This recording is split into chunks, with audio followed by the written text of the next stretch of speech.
submit to authoritative man. I'm ready to die, but not for a lie. See the signs appear, it's gonna happen here. This is Liberty Underground with Alex Snicker, Danielle Alexandra, and Greg Bowen on the 1787 Radio Network. Well, good morning, Tampa Bay, St. Petersburg, Clearwater, everybody out in Tripoli. Also up in Hampton, Florida, as long as you still exist. This is Alex Snicker, co-host, Liberty Underground. Along with me is Duchess of Doing Stuff, Hernando and Tripoli and Orange County's favorite, most loved libertarian. Growing list. Danielle Alexandra, good morning. Good morning. How are you doing? I'm doing well. Good. I'm cold. Good. Oh, no, I definitely can understand why you're cold, by the way. Like putting the headphones on this morning, like it was so cold on my ears. I was very upset about that. I can understand. I can definitely understand. I'm a little tired myself, though, from spending too much time up last night, though. Again. Good again. Productive activity, though, but was up, though. Took a while to get those stuff done. I had to get done. Had to get in the lab a little bit, get some stuff done there, but that's okay. Also, the Prime Minister of the Sinister, Greg Bowen. Good morning, sir. Good morning. How are you doing? Doing well? Doing well. Doing well. Yeah. Good. All things considered, doing well, right? Yes. Well, guess we should just get started right off the bat with District 13. Boy, that didn't turn out like we were hoping it would. Let me first off say that deteriorated quickly. Yeah, that went bad quickly. You got the numbers up, Danielle? I mean, I know the numbers. You know the numbers? I didn't pull them up. All right, so they did hold the race for the special election for Congress in District 13. And the way that it shook out was David Jolly did win. Which I don't even understand, but okay, we'll keep going. We'll go with for right now, let's just go with what the supervisor of elections said was the total. Right. Let's just start with there. So what were the results as they shook out, Danielle? You had David Jolly had 48.43%. He had 89,099 votes. Alex Sink had 46.55%. She had 85,642 votes. Lucas Overby had 4.83%. He had 8,893 votes. And then there was a write-in candidate that had 328 votes.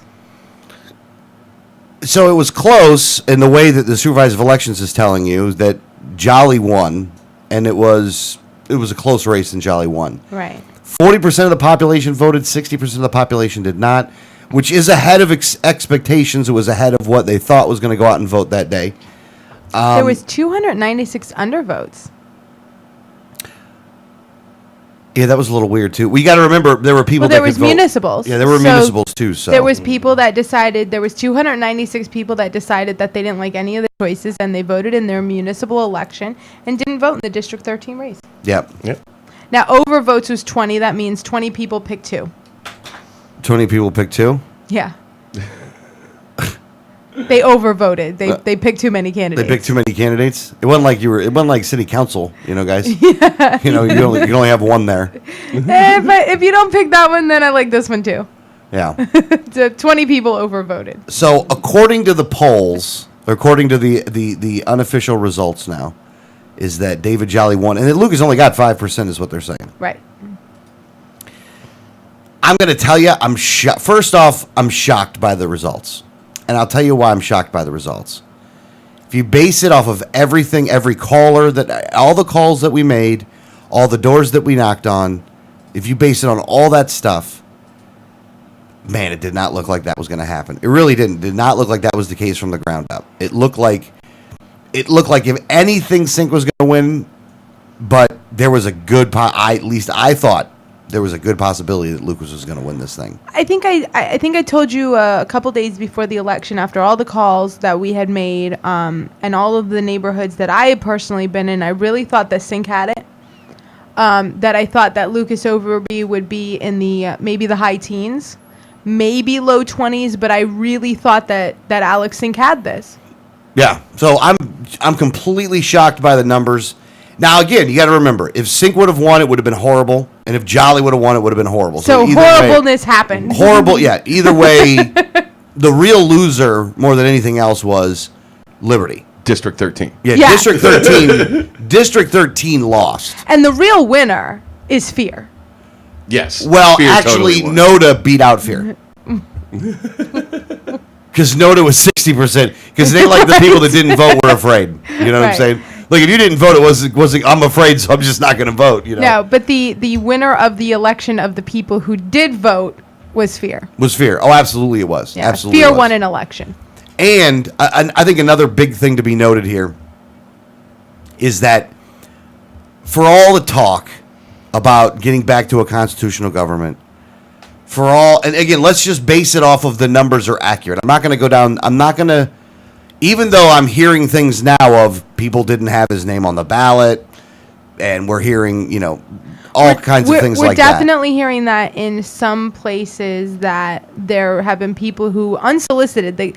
None of us have publicly said we didn't think the numbers were correct. Yeah, I wasn't looking for it. So very unsolicited voters in the district have contacted several people saying, I tried to vote for him, but his name wasn't on my ballot. I've seen a lot of ballots that had his name on it, so I can't My say ballot had his name on it. right. Yeah. And it could just be, maybe one municipality. I don't know. I don't know. I am, or maybe they just weren't reading it right.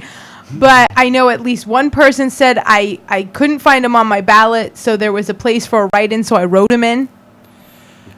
And there was enough people out there that voted for him that, and again, I'm not calling these people liars because it's not the right thing to say, but because I don't know, I wasn't there. I don't know, I I only wasn't based it there. off a guess, but I would have thought we would have had some kind of a digital picture of that. Right. Like Well, somebody would have snapped a picture of the ballot and going, "This is BS." now, And- a lot of people did snap pictures of their ballot, but technically there is a law against that. You're not allowed to take a picture in a polling place. So most counties have made an exception, and they don't prosecute anyone who takes a picture of just their own ballot where you don't even see the walls of the voting booth, where you only see the piece of paper.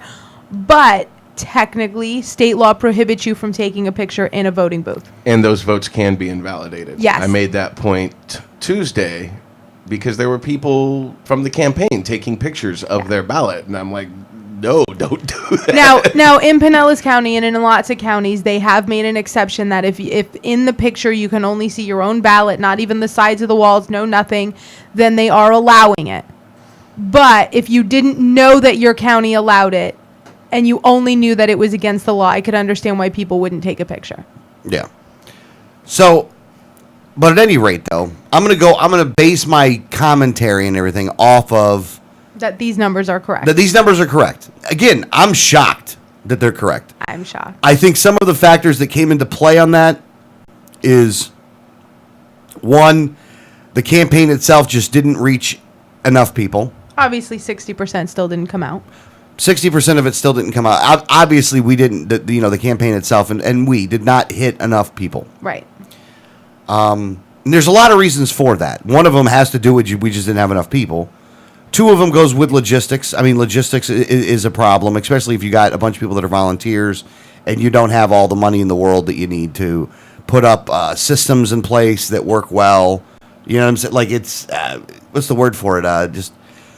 You don't have the money for the infrastructure you would need, like for a really shit hot auto, not Well, robo dialer, but an not auto not system to call in on. Not even that is, where you have one, even to walk doors, you have one person that, you're looking at all the street names, trying to put it in a list that makes sense for the neighborhood and stuff. Like we don't have the money for the fancy programs that do that all for us. That's one person actually going through all the data and spending hours upon hours of time to even make a walk list. Yeah. No, absolutely. And truth be told, what we don't have yet is those people identified per precinct that will just cover their own precinct. So you just don't have to worry about it that way. You can just, what's the word for it? Just cover your own, basically. Right. Yeah. The logistics for that is not there yet. Now it's working on that, but it's not there yet. So that's another thing that was a problem. I mean, I'm shocked with the numbers because I talked to the people. Like if I wouldn't have talked to people and I just would have looked at the numbers and I'm like, oh yeah, another libertarian getting 5%. But man, that's not the. I wouldn't even question it if Sink had won, because when we were out knocking on doors and talking to people, there was still a lot of people that were like, I'd love to vote for third party, but I don't feel like I can. But they were voting for Sync. Like, I went to, out of the, and we kind of rounded out, we kind of looked at all the numbers of all the people we hit. And you hit way more than me, but I probably, hit between doors and phone calls about 3,000. Yeah. And I couldn't go out as much as you because I could only go every other weekend. In those 3,000, I had maybe 10 people tell me they were going for David Jolly. And the vast majority of the people, most Republicans, told me they were going for Alex Sink. Sorry, I wish I could vote for a third party, but I'm going to vote for Sink because I'm really afraid Jolly will win. So even the people who were admitting they were going to vote out of fear, the fear was of David Jolly. Even with Republicans. So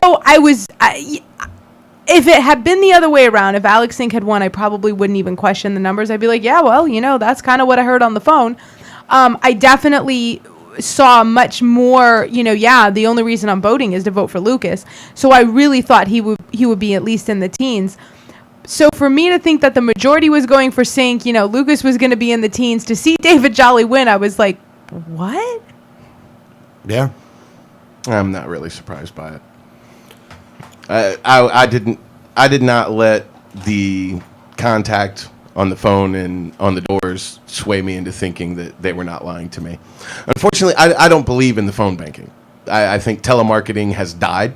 People see calling them on the phone as more of an intrusion than knocking on their front door.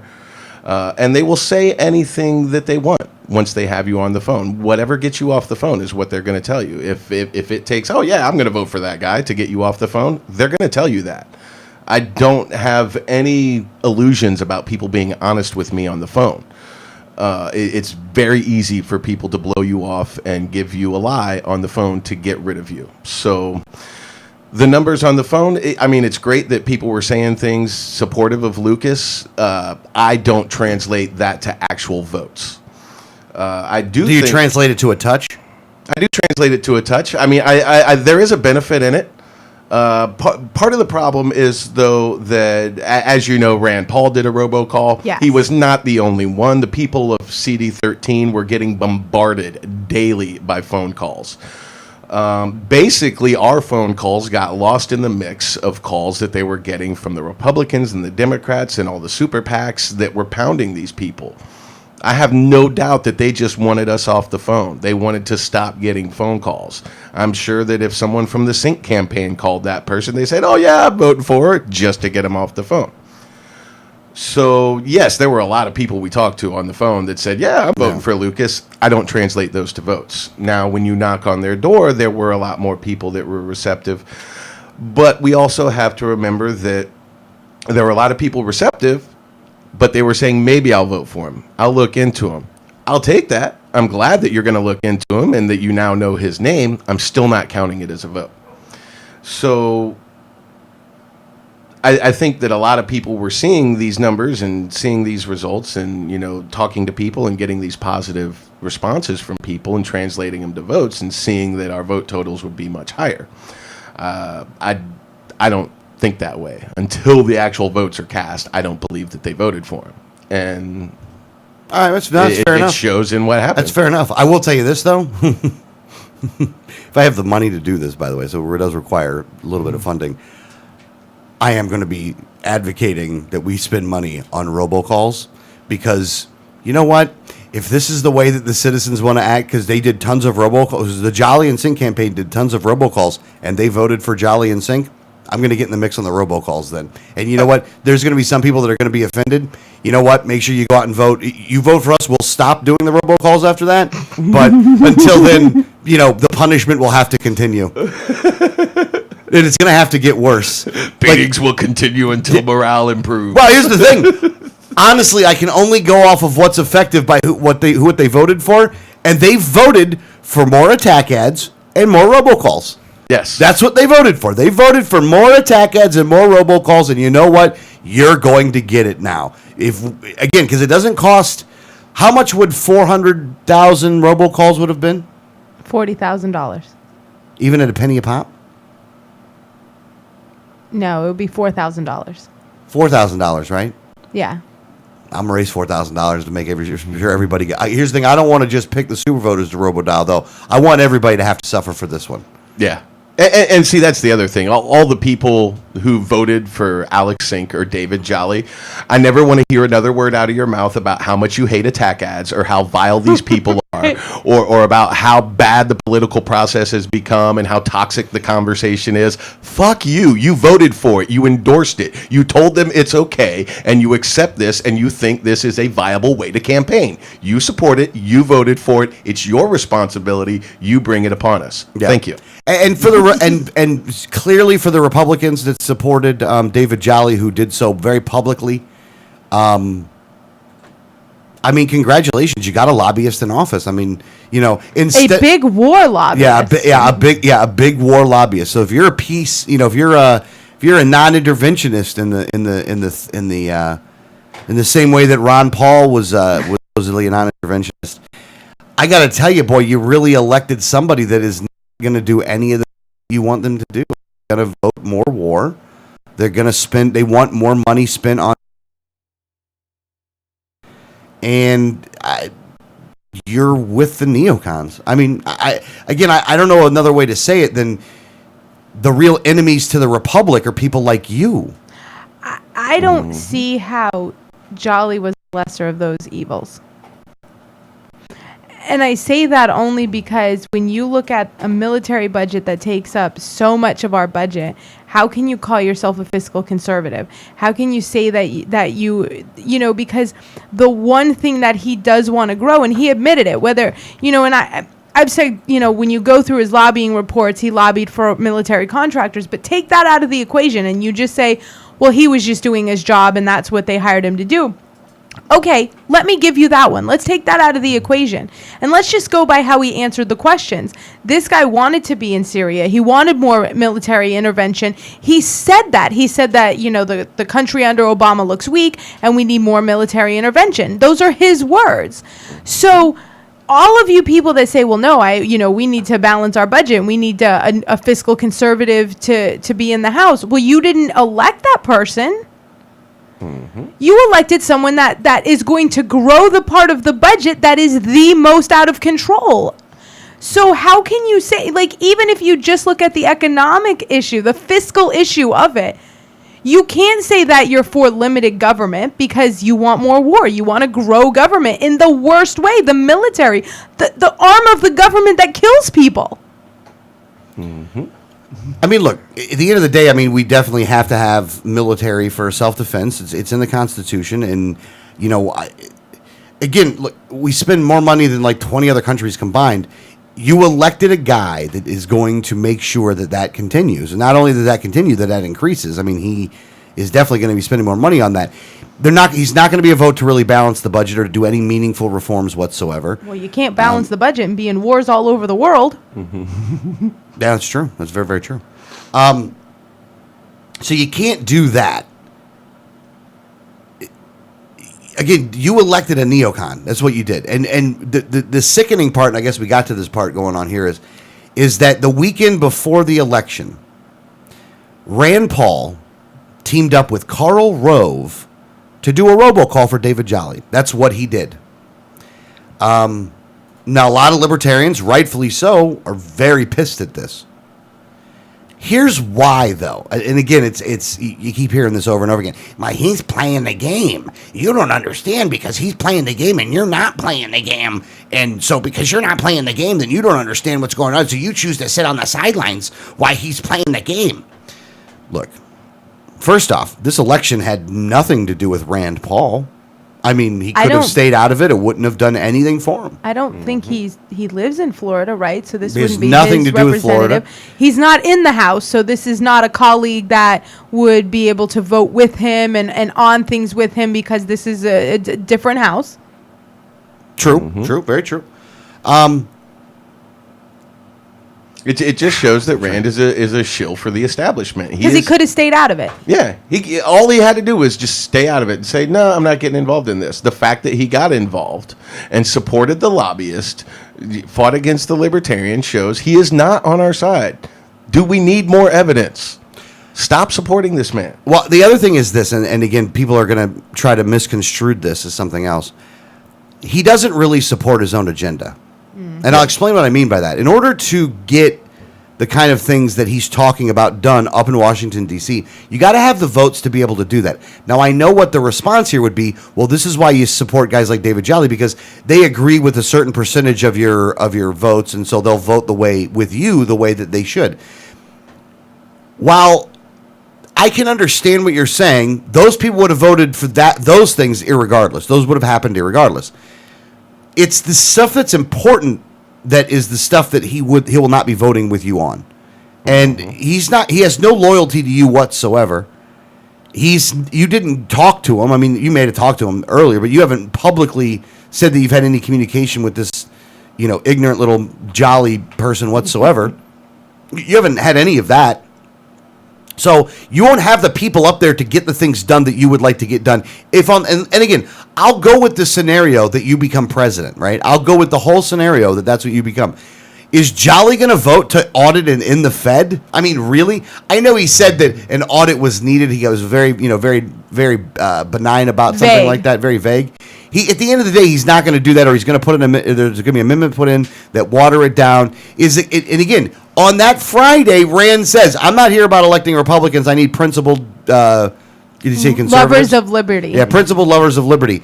David Jolly does not match the description in which you're talking about. He just doesn't. There's no getting. You want Exhibit A is the proof of that. By the way, Nick Zoller got in the race the next day after the election to say he's running in August. Now, if the person was a liberty person, then Nick Zoller would not be running in that race. Well, and what else Rand said in that, I'm not here just to elect Republicans. We need to be electing lovers of liberty.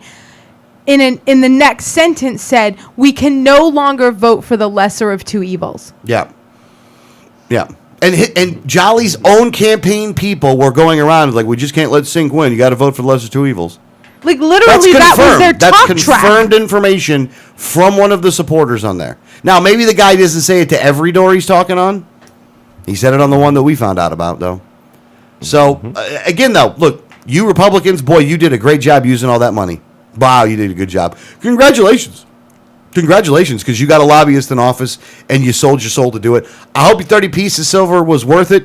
And there's a whole lot of people that there's a whole lot of relationships that are now over. Yes. There are people that are listening to this show that are probably under some assumption that I'm ever going to speak with them again. And they would be very incorrect in that assumption. Except for this. If they do want to come and try to talk to me, I'd probably spend more time yelling at them than anything else. Honestly, I don't view you people any different than I view any of the rest of the Republicans. I view the entirety of the people that are not the people in the Republican Party, mind you, but those that are the politicians and the people that are actively supporting those politicians. You guys are not in any way, shape, manner, or form somebody I want to deal with ever again. I'm done. I'm really done. We've tried it, and we've seen just stabbing in the back after stabbing in the back. And again, I talk to the people out there. In all reality, I'm focusing on what I need to focus on, which is going to be to help Adrian Wiley and Randy Taylor and any other, the other libertarians out there to get elected, and to put the systems in place that allow for long-term growth of the party. And of the movement in general, of liberty in general, anyway, because we know that Republicans aren't doing that. Again, you guys can go, well, yeah, we're doing this. When the chips were down, when the chips were there, especially Rand Paul. Look, when you had an opportunity to at least stay out of this, you didn't do that. You chose to get involved, like you did with Virginia. You chose to get involved with Cooch there, and I can understand the Cooch one more than I can understand the Jolly one, for the simple fact that and again, just to show you how wrong Ron Paul is sometimes. Cuccinelli actually was a Ron Paul guy, even though he wanted to ban blowjobs. But I mean, I guess you can't fully understand liberty. He didn't completely understand it. Yeah, he definitely didn't understand it. So, but he worked with Campaign for Liberty. He was a very vocal Ron Paul supporter. So I could understand them supporting him after he supported Ron Paul. What I don't understand is why Rand Paul would get involved in this race. Yeah. There was absolutely no need. because he's a shill for the establishment, and it continues to keep the establishment in power. Yeah, because what he's doing, and what he is doing, what Rand Paul is doing, is that he is pining for a seat at the table. Mm-hmm. Now, and people will go, well, that's a good thing, not a bad thing. There's a seat at the table. The problem with this, if you're sitting at that table, he's one of 10. Let's just go with. He represents 10%. He will be outvoted every time. Right. He's not going to be the chairman of the board. and again, Rand Paul and the Republicans in Pinellas County, the politically active Republicans in Pinellas County that claim that they support liberty, felt it better to stand with David Jolly, Karl Rove, Rand Paul, of course, because Rand Paul's part of it. So David Jolly, Karl Rove, Rand Paul, and the Republican establishment. That's who you chose to stand with, instead of standing with somebody like Lucas, or just not getting involved. I mean, honestly, if you would have said, "Look, man, I'm going to go vote for Lucas, but I'm in the Republican Party, and I'm playing the game, so I don't want to get thrown out, and so I don't want to do anything that would get me thrown out." As much as I would disagree with that, and I would not take that tactic, I would respect that a little bit more. But that's not what happened. Lies, innuendos. Well, Lucas is just going to take away Republican votes and this and that, and blah blah blah. The party in a lot of their forums was, I mean, literally there was unnecessary attacks on the LP. Because you left those groups, a while ago, but I didn't, and it was just overt, things that had nothing to do with us. And people in there would find it a way to attack the LP. And as much as some of the leadership of that group, I don't necessarily agrees with them, they didn't come out and say, hey, you know what, that's enough, you need to stop. So, it was definitely, it got ugly. And there was definitely a lot of relationships that were broken there. Ended is the better way I look at it. Not broken, ended. And not going to be revived either. There's not a revival. There's not any of that stuff. You go and do your thing. We'll go and do our thing. And, when you die, you can go ahead and meet your maker and explain what your actions were. Again, my conscience is clean. My conscience is clean on this. I know theirs isn't. I know theirs isn't. And again, you literally supported. You would rather. And again, I'm gonna say it again. You would rather stand with Karl Rove and the Republican establishment than with us. That's what you'd rather do. On what planet does that mean we're friends? On what planet does that mean that we should work together? There is no planet that would work on. Maybe Mars. Maybe Mars. But other than that, there's no planet that would work on. And the people, even though that they ended up probably voting for this guy, instantly regretted their decision when they were done. Or they were, you know what they did? They probably told themselves, well, at least it wasn't Alex Sink, or at least it wasn't David Jolly. Because that's what they were saying to us. Now, again, we didn't, and let me say this, at the end of the day, you can say what the Republicans did, but it's not an excuse. We still didn't win. So the fault still lies on us for not getting it done. We do have to get this done, and we have to understand what wins elections. And getting out and a massive getting out the vote effort is required to beat it. And we just didn't have a big enough get out the vote effort, man. We just didn't have enough. It wasn't systematic, and it wasn't quantifiable. Like, you had the internal numbers, but the internal numbers are not quantifiable. What's the word I'm looking for? I don't know. I can't quantify the vote. Yeah. I can't. Here's the thing. If the vote went down this way and it wasn't true, I don't have the ability to be able to say, here are the numbers. You're going to get sued because you guys have screwed this thing up. I think I can't prove it that way. Which if you had one per precinct and they were focused on that and they were focused on doing it, like, you can go by the numbers and do this, you'd be able to quantify the vote. I wish I could blame it on a bigger conspiracy and some kind of election fraud. Unfortunately, the people have proven their complacency and apathy time and time again, and it is the people who are at fault here. I am not. Well, no, ultimately, but I'm saying let's just say, for the sake of argument, that you had like Wiley's campaign, right? That if you had the one per precinct, and we thought that again. You're not going out there just to do that. You're going out there to get him a win because you want the people to vote for him. But I'm saying is that you'll be able to quantify it as well. Because even if they did pull some shenanigans, you could quantify it. Right. In case. I think I was just more shocked because of how many Republican doors I was at that voted for Sink. And not, it wasn't like they were, and even on the phone, Republicans that were saying, listen, I couldn't vote for David Jolly. I couldn't have him win. I had to vote for Alex Sink. And so it wasn't like they were trying to get me off the phone by saying what I wanted to hear. Yeah. They were going for the other person. And I think there are a lot of people also that we contacted either knocking on their door or calling them on the phone who may have said one thing to us and then got hit by their party. And the fear of the evil was put into them. Oh, you can't vote for the third party. Yeah. You've got to keep Alex Sink or David Jolly out of office. You can't do that. Yeah. And I do think that I think that we spoke to a lot of people who, with all good intentions, were going to vote for Lucas.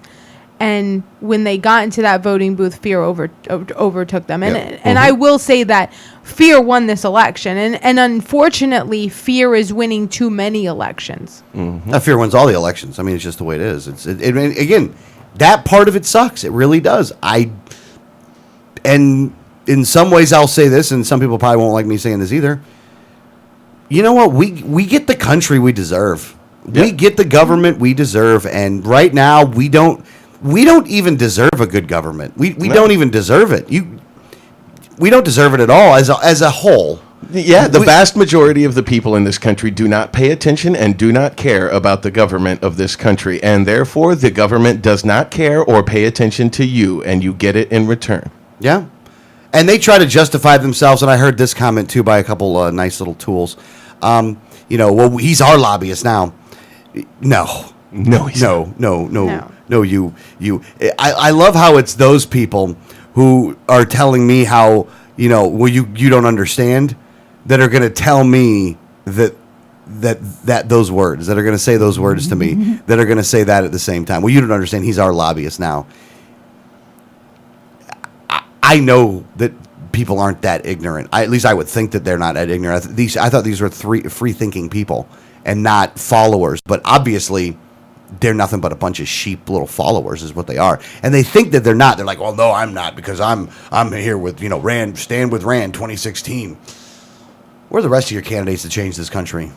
And what are you going to do until 2016, you morons? And what are you going to do when it comes to for him to get votes up there because you've elected dumbasses like David Jolly so Rand can use the excuse, well, I just don't have the majority in Congress to get those things done. You should have helped me elect better Liberty Republicans. Donate $20 today to Campaign for Liberty so we can make sure that happens. Like, that's what's going to happen. That's what it is. And you fall for it. And then guys like me who go, no, you can't do that, man. It's not going to work, man. You got to go on your neighborhood. You got to do this. You got to do this. Oh, no, you're just a crazy mean guy, Alex. What the hell would you know? Let it all burn, then. Let it all burn. And I got to tell you, I said this before, and I'll say it again, and I firmly believe this. We can't even begin to restore this republic until we eliminate the GOP from existence.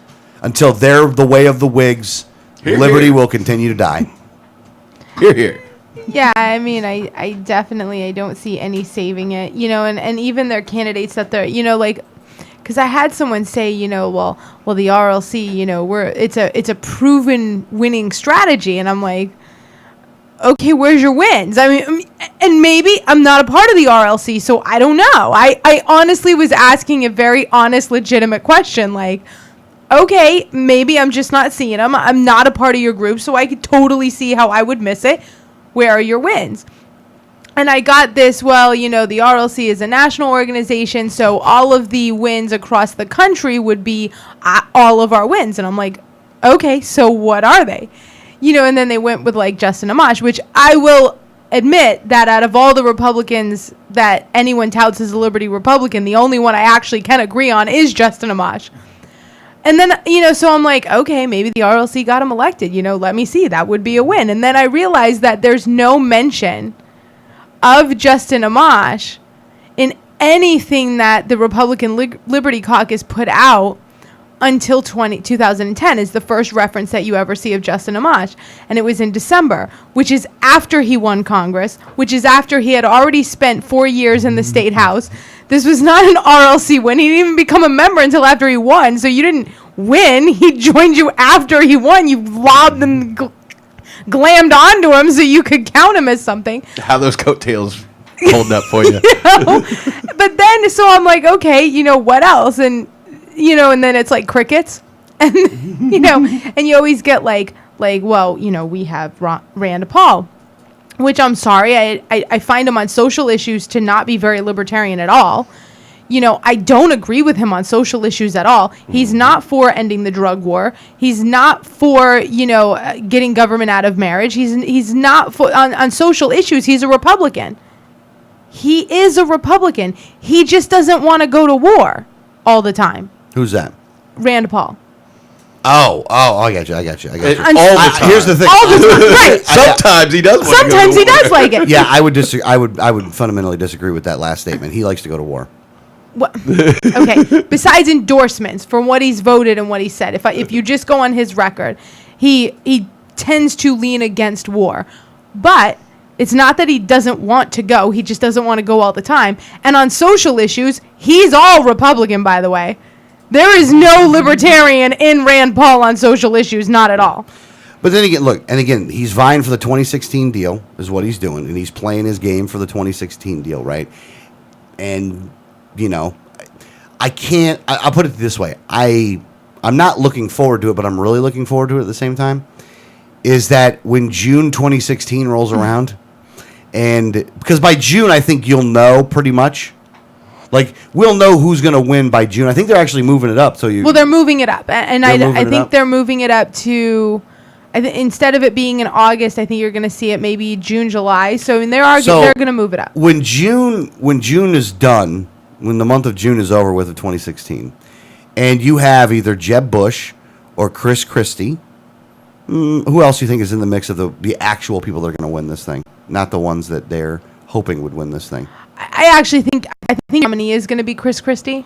Yeah, I'll go. Well, it's either going to be Jeb Bush or Chris Christie. Right. When that day comes, and you realized how much time you've wasted, They're not going to realize. I'm not going to feel sorry for you. I'm going to laugh at you. And the thing is this: when you try to come over to the LP, then I really don't think I will really welcome you. I don't believe I will. I look at the people who they say are their wins. Rand Paul, social issues, he's terrible.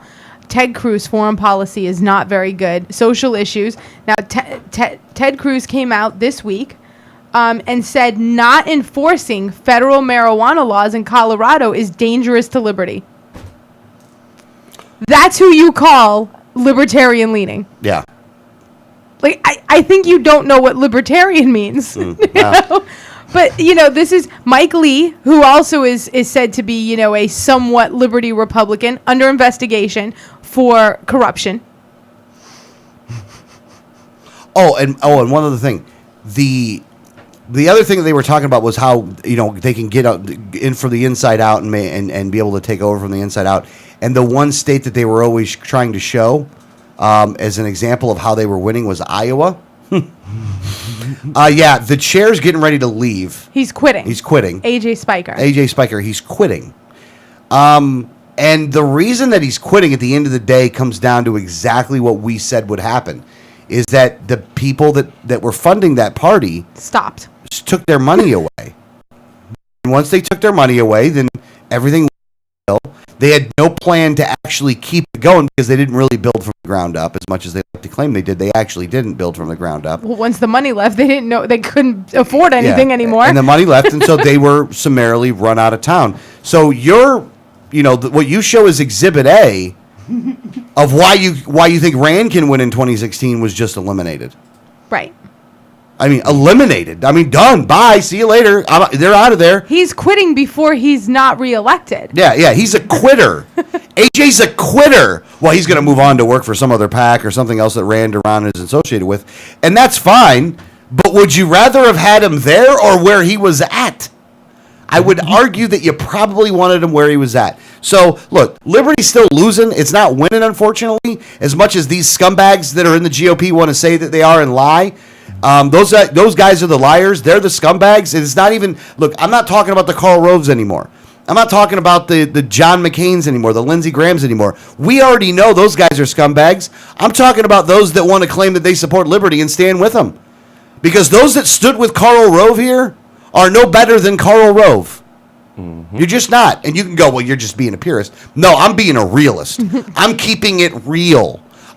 Here's the thing. I'm making you stand by the people that you decided to stand with. So don't get mad at me when you ignorant sons of bitches do what you do. Like, it's not my fault that you stood with Karl Rove. It's your own fault. It's not my fault that you endorsed and worked for somebody that's a member of the military-industrial complex and is one of the lobbyists for that. That's what that person did, even though the people we've been talking to, they're members of the military-industrial complex anyway. So I actually think the whole anti-war thing was a big fucking fraud anyway. I think the whole thing was a lie. I think people have been lying from day one. Yep. That's how they got into positions of power within the wreck that they got into. Yeah. But again, here's the thing. I don't care. I'm just going to go out and work with libertarians to find as many people to switch over, and it may take another 10 years. Maybe that's what it's going to take. But eventually, you guys are gone. Because you're either going to break it, and it's all going to go into mass hysteria, or we get enough people to switch over and start getting good victories, and we start doing both. And we got a lot of work to do on our end, man. We got to learn how to win elections. We really do. We have to learn how to win elections. We have to get our party out of the mindset of, they're just dead set against winning. Like, they're afraid to win. Right. Well, Lucas wasn't. No. And what I'm saying is, we are changing those mindsets. And don't get me wrong, there's way more of us coming into the party than there are of them. But there's still this contingent of our own party that we're fighting against because they're just afraid to win. Yeah, and they were actually, from some of what I read, it seemed like they were gloating about Lucas's loss. Mm-hmm. This "I told you so" kind of mentality. Well, and I pretty much have said, and this is for all libertarians, if you contributed nothing, you better say nothing now. Yeah. Yeah. Well, here's the thing. Ask anybody that was involved in the campaign and ask where they're at. Oh, they're more determined than ever to win. Yeah. Mm-hmm. So that's always been the big argument in the LP. Well, if you say you're going to win and then, you don't, people are going to get discouraged and leave.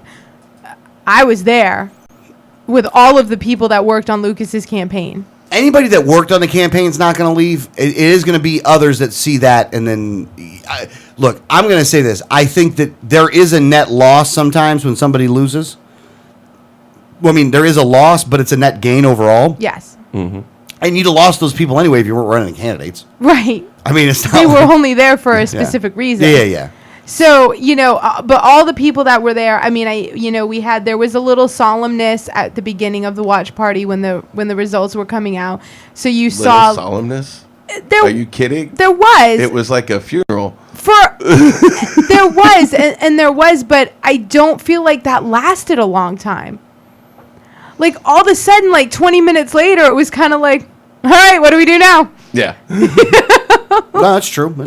We had that little bit of like, oh. Look, and look, this hasn't really been done yet. I know it's been tried and it hasn't really been done yet. But we do have to sit down and do the after action report of what was good, what was bad, and we need to be honest about and take a look at it from an honest perspective as to the good and bad. Because there were a lot of mistakes that were made. It's not like there weren't mistakes that were made, because there were. But the key is not to dwell on the mistakes. However, to identify the mistakes and to solve them. Yeah, and to solve the problem. Let's solve them for the next one. Because there were some, but again, some of those are just, look, it all comes down to this. Not enough money and not enough logistics. And not enough people. But not just not enough people, though, but when you do get somebody to not enough of the logistics of getting them to do the thing that they need to do. Right.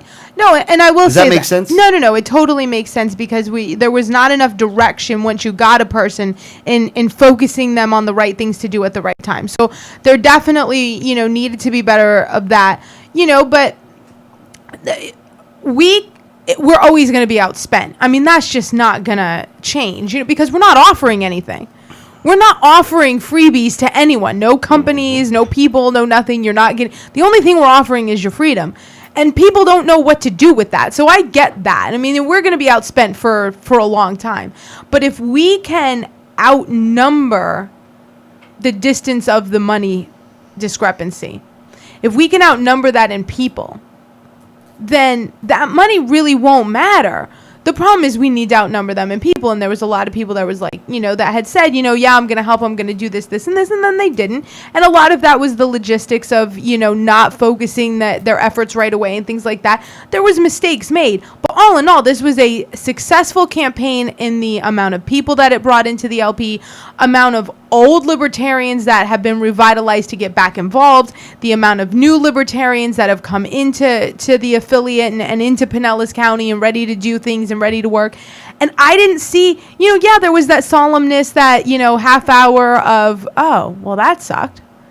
But then right after that, like, I saw new libertarians who had just joined the party and kind of just become active because of Lucas giving me a pep talk. Like, this is just one battle in a long fight. Don't worry about it. Let's keep going. And I'm like, I'm not worried about it. I am going to keep going. So it was just, I don't see the big, but everybody's going to be disappointed and leave. Well, I didn't see it. Yeah. I think there are people that are disappointed not leaving, though. I was disappointed. You were disappointed. You were disappointed. We were disappointed. We ain't stopping. I wouldn't call what I was disappointed. No, well, yeah, we talked about I wouldn't call it disappointed. It's angry. It's mad. I've been angry for the Violated. last couple. I've definitely been angry for the last couple days. I'm still angry. I'm angry at a lot of different places. I mean, I saw those numbers. I felt like I needed a shower and a rape kit. Really. Yeah. And again, it's almost like your dad catching a kid catching a kid smoking cigarettes. We ain't done with the pack yet. Yeah. We got a long time that we as American people have to suffer. So, and thank you, Republicans, for continuing that process. I think I'm most let me show you angry my there. gratitude on that one, though. You scumbag punk MFers, boy. I hate you. I hate you. God, I hate you. God, I hate you, Republicans, boy. You guys stink to high heaven. The fact that you sit there and even think that you even have any principles whatsoever is amazing to me. It is amazing to me how you can somehow convince yourself that you're not a scumbag, that you're not anti-liberty. I don't even understand how you can figure that out, and how you attack the only party that actually believes in that, because you don't believe in any of it. You guys are, I'm playing the game. That's what I'm doing. I'm playing the game. You guys are outside. Yeah, we're outside, not standing with evil, not standing with Karl Rove. Because if you supported David Jolly, you stood with Karl Rove.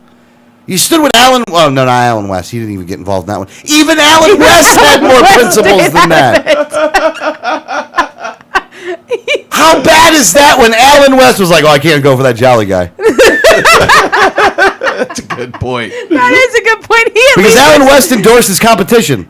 He'll endorse anybody. He at least lives in the state too. Like if anyone was gonna get involved, it would have been Alan West. Yeah. Even Alan West was like, I ain't touching that one. Yeah, I'm not getting involved there. But that's what she did. And It's what Alan you guys. West It's what you guys are anyone. doing. It's what you're doing.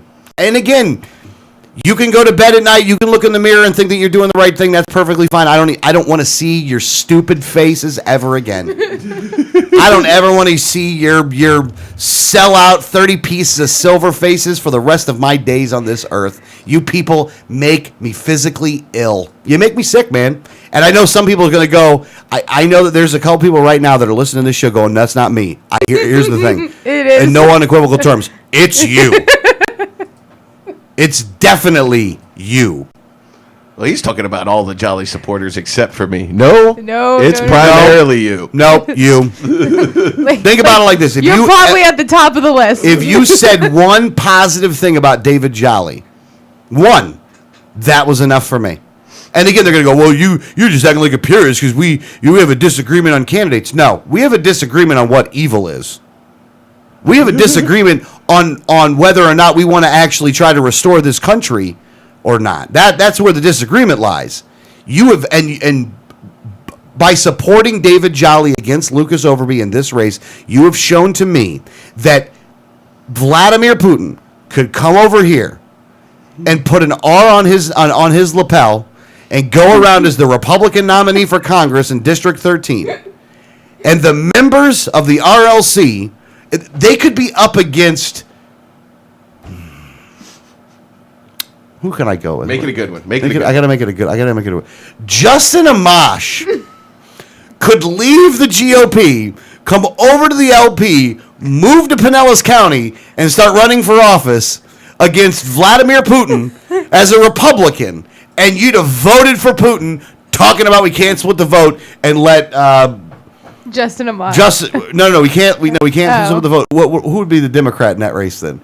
If we're doing this hypothetical situation, the Democrat. Wait, Democrat. Grayson. We'll go Grayson. Okay. Can't let Grayson win. So we got to vote for Vladimir Putin against Justin Amash. Based off the letters on their name. That's the only thing you people look at is the letter next to their name. Are they Republican? Oh, okay, good. You know? and the funny part about it is this. You can go, well, we got all that vote and you didn't get any vote. You know what? You're absolutely right. You're absolutely right. But guess what? Noda won the day. 60% of the people didn't vote for your guy either. Yeah. If we get 2 out of 10 out of the people that didn't vote, we win. We just have to figure out how to get the 2 out of 10. That's all we have to do. And we know you guys ain't figuring that out, by the way. We again, some of y'all do some of the right things, but as a whole movement, you guys are nothing but a bunch of meeting whores. Yeah. You know, you guys are a bunch of little meeting groupies. Like, you know, we're going to go to the Republican Liberty Caucus meeting. Then we're going to go to the rec meeting. Then we're going to go to the young Republicans meeting. And we're going to go to meeting after meeting after meeting after meeting. Meanwhile, you think that that's what's causing you to win, even though in reality, it's the money that the establishment's pumping into the system that's causing it to win, not you. You are being distracted accordingly to the way that they want to distract you from actually doing productive things. We've told you about this too. You've chosen to ignore that. You shills for Karl Rove. Everybody that supported David Jolly, I want you to have shill for Rove on your lapel, like a NASCAR driver. Shill for Rove. Shill for Romney, shill for establishment, Jolly's bitch. I think I'm doing something. Whatever you want to put on that, that's perfectly fine with me. But at the end of the day, that's what you are, though. So there you go, in case you were looking for that. I want to go to everyone who has those Stand With Rand shirts and cross it out and be like Karl Rove. Yeah, you're standing with Karl Rove. You ain't standing with Rand. They're going, well, you're not going to help get any of you people. You know, saying it like that doesn't mean that you're not going to get Republicans over to the Libertarian Party. I don't want you fuckers. Not all yous, by the way. Not the ones that are politically active. I don't want none of you. I've seen your act. I've seen your game. I want new people that are just getting involved now, because those people will be honest players in the game, not the dishonest scumbags that you see over in the GOP right now. All he is. The lots he is. All of them. Standing with Rand equals bending over for Karl Rove. Yeah. Yeah. Yeah. Yep, that's exactly what it is. And you know what, guys? And I hope you're happy about it. I'll tell you what I'm going to do, though. What I'm going to do is I'm going to keep working. I'm do what I did last night. Last 2 nights I stayed up until 4 in the morning one night, 2 in the morning the next night. Just in the lab, getting lists together, getting things done, putting out the structure. I actually seen some of the things that went wrong. And for Wiley's campaign, I'm trying to fix that right now, or trying to supercharge it. And I think we got a good plan. I think we'll have enough people to do this first part of the plan anyway, though. I think we already have enough to do that part. So we'll go ahead and get those things done. I'm going to also help out the convention as well, and I'm going to do that. Let's make sure we mention the LPF2014.com, right? Yeah, LPF2014.com or LPF2014.org. Your choice. Yeah, either one. They bought them both. That's for the state convention, so but we're going to try to make sure we give the members a call on that one, too. But like I said, in some ways I'm happy it went down the way that it did, but I'm glad to finally lose any hope whatsoever of changing over any of these GOP people. Like, they've made exactly where they stand abundantly clear that it will not matter what is the kind of Republican that wins that wins their primary. They will support that person, at least the establishment part, the politically active part of the GOP will always support the Republican no matter what. I think, because, and I've said this a lot, and a lot of these, RLC people have gotten very offended when I say, well, you're Republicans, you just fall in line. And if this doesn't prove it, Like, for all you people that got mad every time I said that, like, if this doesn't prove it, that you literally fell in line behind a big war, I want to bomb everything that moves guy, like, I don't know what else you need to show that you just fall in line. Yeah. And just like a completely off the wall criticism of David Jolly, the man wore brown shoes with blue socks and a black suit.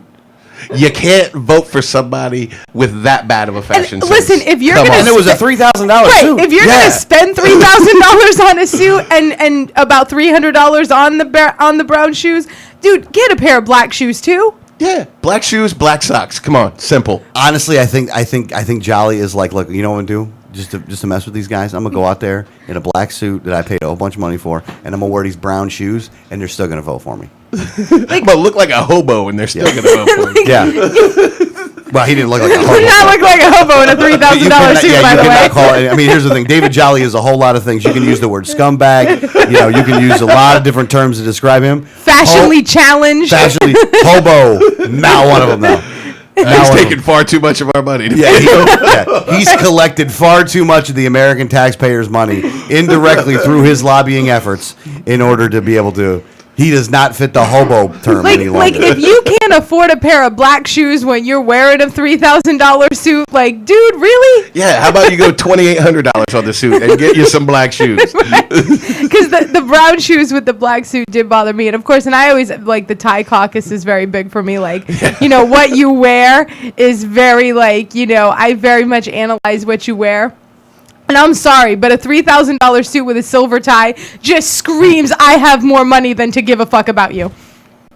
Yeah. Or the people that pay my bills ain't you. Right. Yeah. So, and that's, hey, look, man, again, at the end of the day, the real loser here is the citizens of Pinellas County. And you guys, I hate to say it this way. I mean, it's not really the best way to say it, but if the vote numbers are true, the ones that stayed home, you deserve it because you stayed home because you thought it wasn't important to go out and vote in politics, even though I'll give you a pass because we'll try to find you, see if we can convince you to finally come out and vote. Although we did have some people tell us on the phone they weren't going to vote. Yeah. Some people were very clear on the phone they weren't going to vote, though. And then those of you that voted for Jolly and voted for Sink, stop complaining. Stop complaining because you are getting the country you deserve. You deserve this. I'm under the impression right now, the American people, you totally overall, not everybody, but as a country, you deserve what we're getting right now. You deserve $17 trillion in debt. You deserve a police state. You deserve perpetual war. You deserve an overreaching federal government that will throw you in jail. You deserve all of these things. You deserve the devaluation of the dollar. You deserve it. You haven't done anything that will stop it by voting for people like David Jolly. You deserve having the Koch brothers being able to determine a lot more of who is a good Republican and who's not a good Republican. You deserve that. You deserve the attack edge. You deserve the robocalls. You deserve the assault on your airwaves and on your telephones.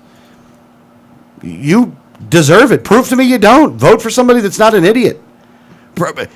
Again, David Jolly even said in one of them that Lucas Overby's smarter than me. And you voted for the dumber candidate? Admitted by the candidate. You voted for the dumber candidate. Well, we're playing the game. You sure are. You sure are. It's called How Far Can We Lead You the Dumbass Around while you still think you're going one way and we're going the other way on you. How can we get you to... Here's the thing. How can we get you Republicans who hated Karl Rove in 2012 because he went against Ron Paul to now stand with Karl Rove? How can we figure out... How can we make these people do that? You know what? Let's give Rand a call. I almost... Stupid. I almost want to think that it's a joke, like that the Republican Party is like, okay, how far can we push these people? Let's see. And then they do these things, and they're like, man, I couldn't believe we got away with that one. Let's see if we can one-up it next time. Yeah, because then they own it. Then they're like, oh, yeah, we meant to do that, man. Hell yeah, he's going to be our lobbyist up there, you freaking jerks. All right. That is the hour. That is the hour on Lucas Overby and this race. Good job, Lucas, by the way. I mean, we didn't really talk about that. He did a great job. So say that for the. And Luke is nothing but class. He would never say any of these things. Yeah, So, good for him for not being able to say that, but I will. So, this is hour number 1, 1787network.com. If you'd like to call the program, 1-800-525-4032. We'll be back. You're listening to Liberty Underground.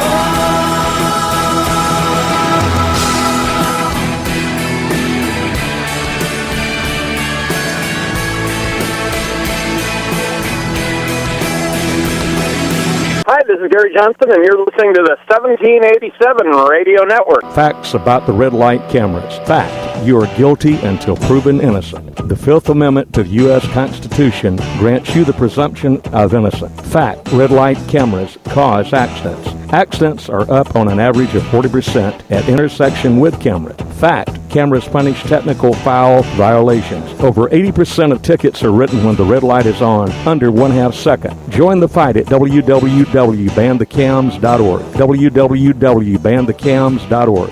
At Auto Body Unlimited, they work with their hands and heart to provide outstanding high-quality work and customer service. They specialize in European automobile collision repair work and refinish. At Auto Body Unlimited, they bring your car up to manufacturer standards, or they will buy your car back. They have dedicated equipment and use the same processes and paint that you would get from the factory. At Auto Body Unlimited, they don't work for the insurance company, they work for you. Auto Body Unlimited is located at 1300 Sunset Point Road in Clearwater. Call 727-443-4041 or on the web at autobodyunlimited.com. Visit Auto Body Unlimited for all of your repair needs. They work for you.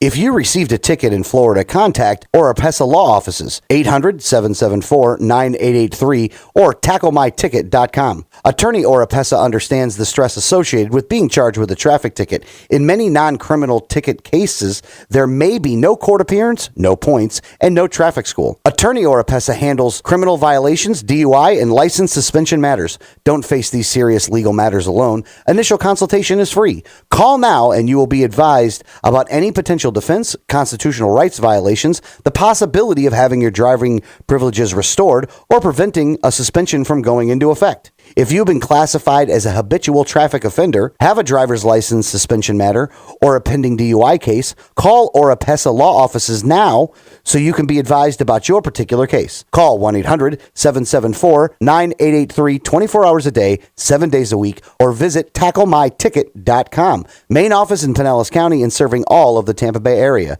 Find out more at tacklemyticket.com. Mention Liberty Underground and get 25% off. Liberty starts with a like. Facebook.com/Liberty Underground. You know Going Postal offers shipping with UPS, FedEx, and DHL International, and they're a full-service post office. And Going Postal is not just your one-stop shop for shipping. They offer copying, laminating, faxing, packaging, and they even have a notary public service. Visit our friends at Going Postal at the following convenient locations: Palm Harbor at the corner of Tampa Road and County Road 1 in the Sweet Bay Plaza, St. Pete on 66th Street, just south of Tyrone Boulevard near Publix, and be sure to visit their newest location at 35595 US 19 North at Alderman Road next to Publix in Palm Harbor. When the unthinkable happens, it doesn't matter if you save money in 15 minutes. It doesn't matter if your neighbor has the same insurance you do. In this moment, what matters is the quality of your independent agent and the company that stands behind them. Auto Owners Insurance has been recognized as highest in customer satisfaction with the auto insurance claims experience 5 years in a row by J.D. Power and Associates. For award information, go to jdpower.com. Call Row Insurance in Newport Richey today at 727-376-0030.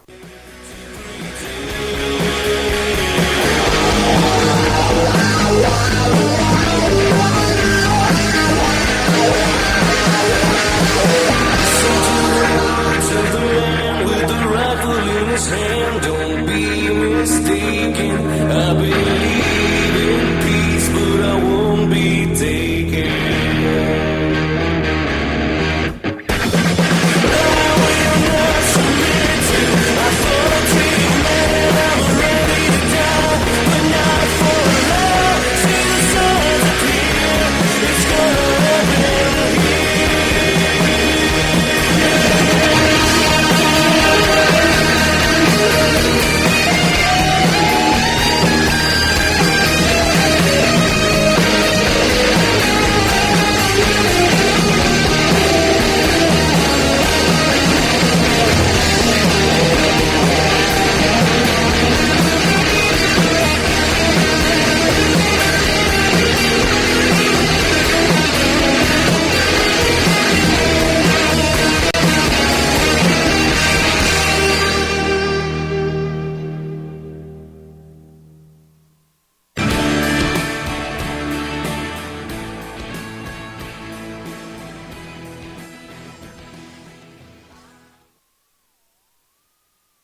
This is Liberty Underground with Alex Snicker, Danielle Alexandra, and Greg Bowen on the 1787 Radio Network. Well, good morning, Tampa Bay, Clearwater, St. Petersburg. This is Alex, co-host, Liberty Underground. Along with me, Danielle Alexandra. Good morning. How are you? Good morning. I'm good. You didn't say Battle Creek, Michigan. Oh, sorry, and Battle Creek, Michigan. How are you doing? I'm good. Good, very good. Also, the Minister of the Sinister, Greg Bowen. How are you doing? Spectacular. We also have somebody on the line that we'll get to in just a second.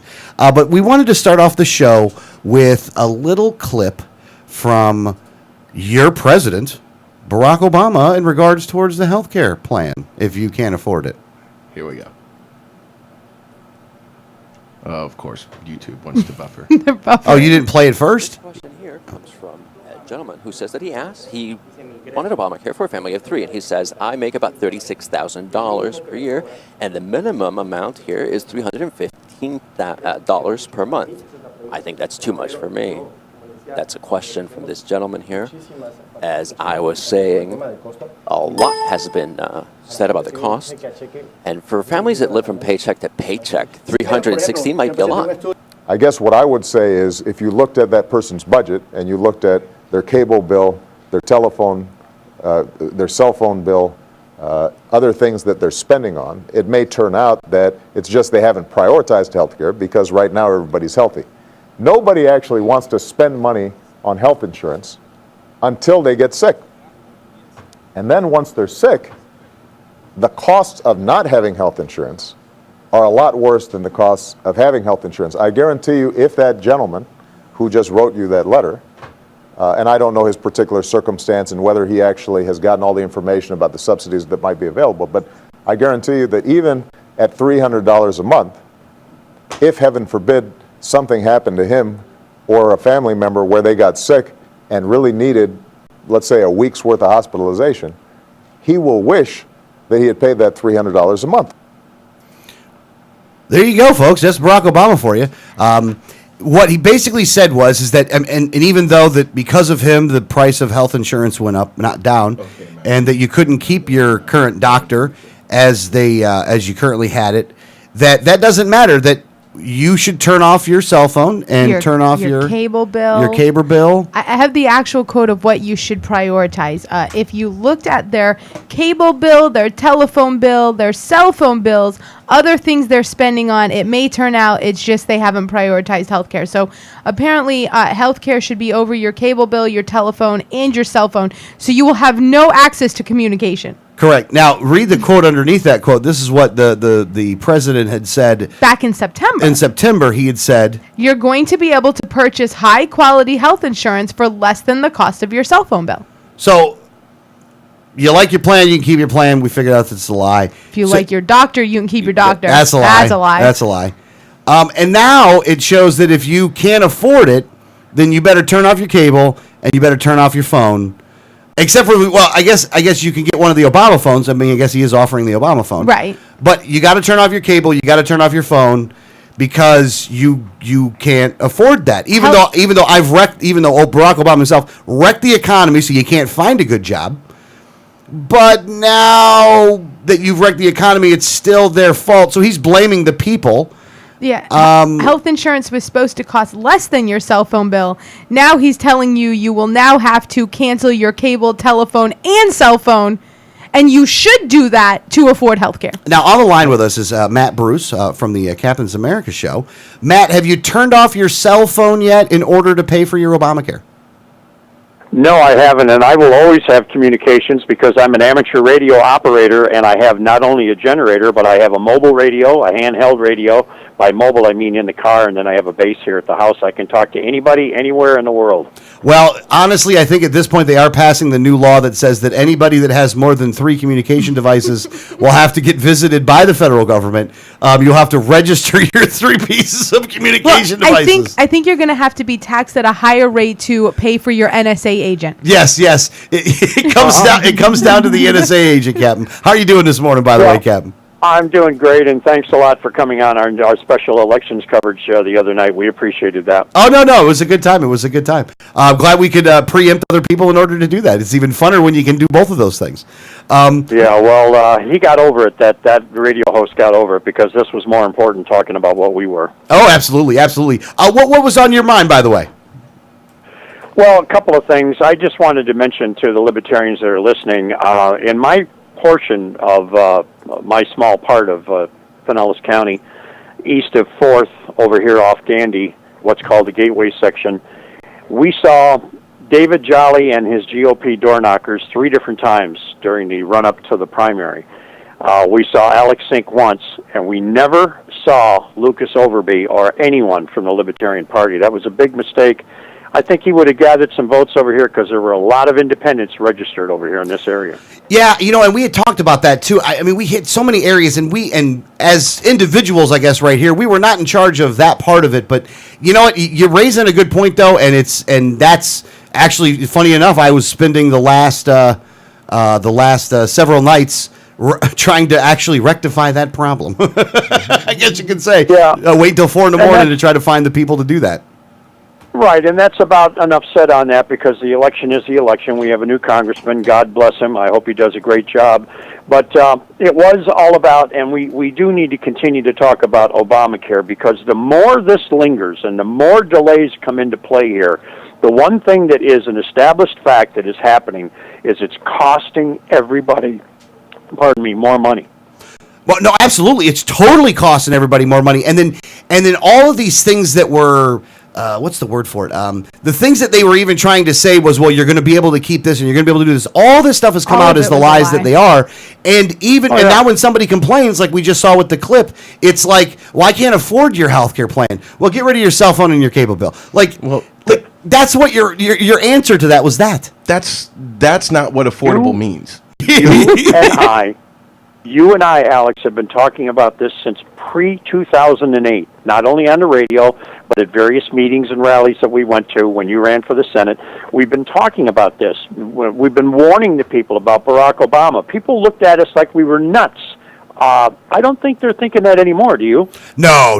I even the people that were supporters that were coming out in support of the healthcare plan are now having to double look at it because they're the ones that are losing as well.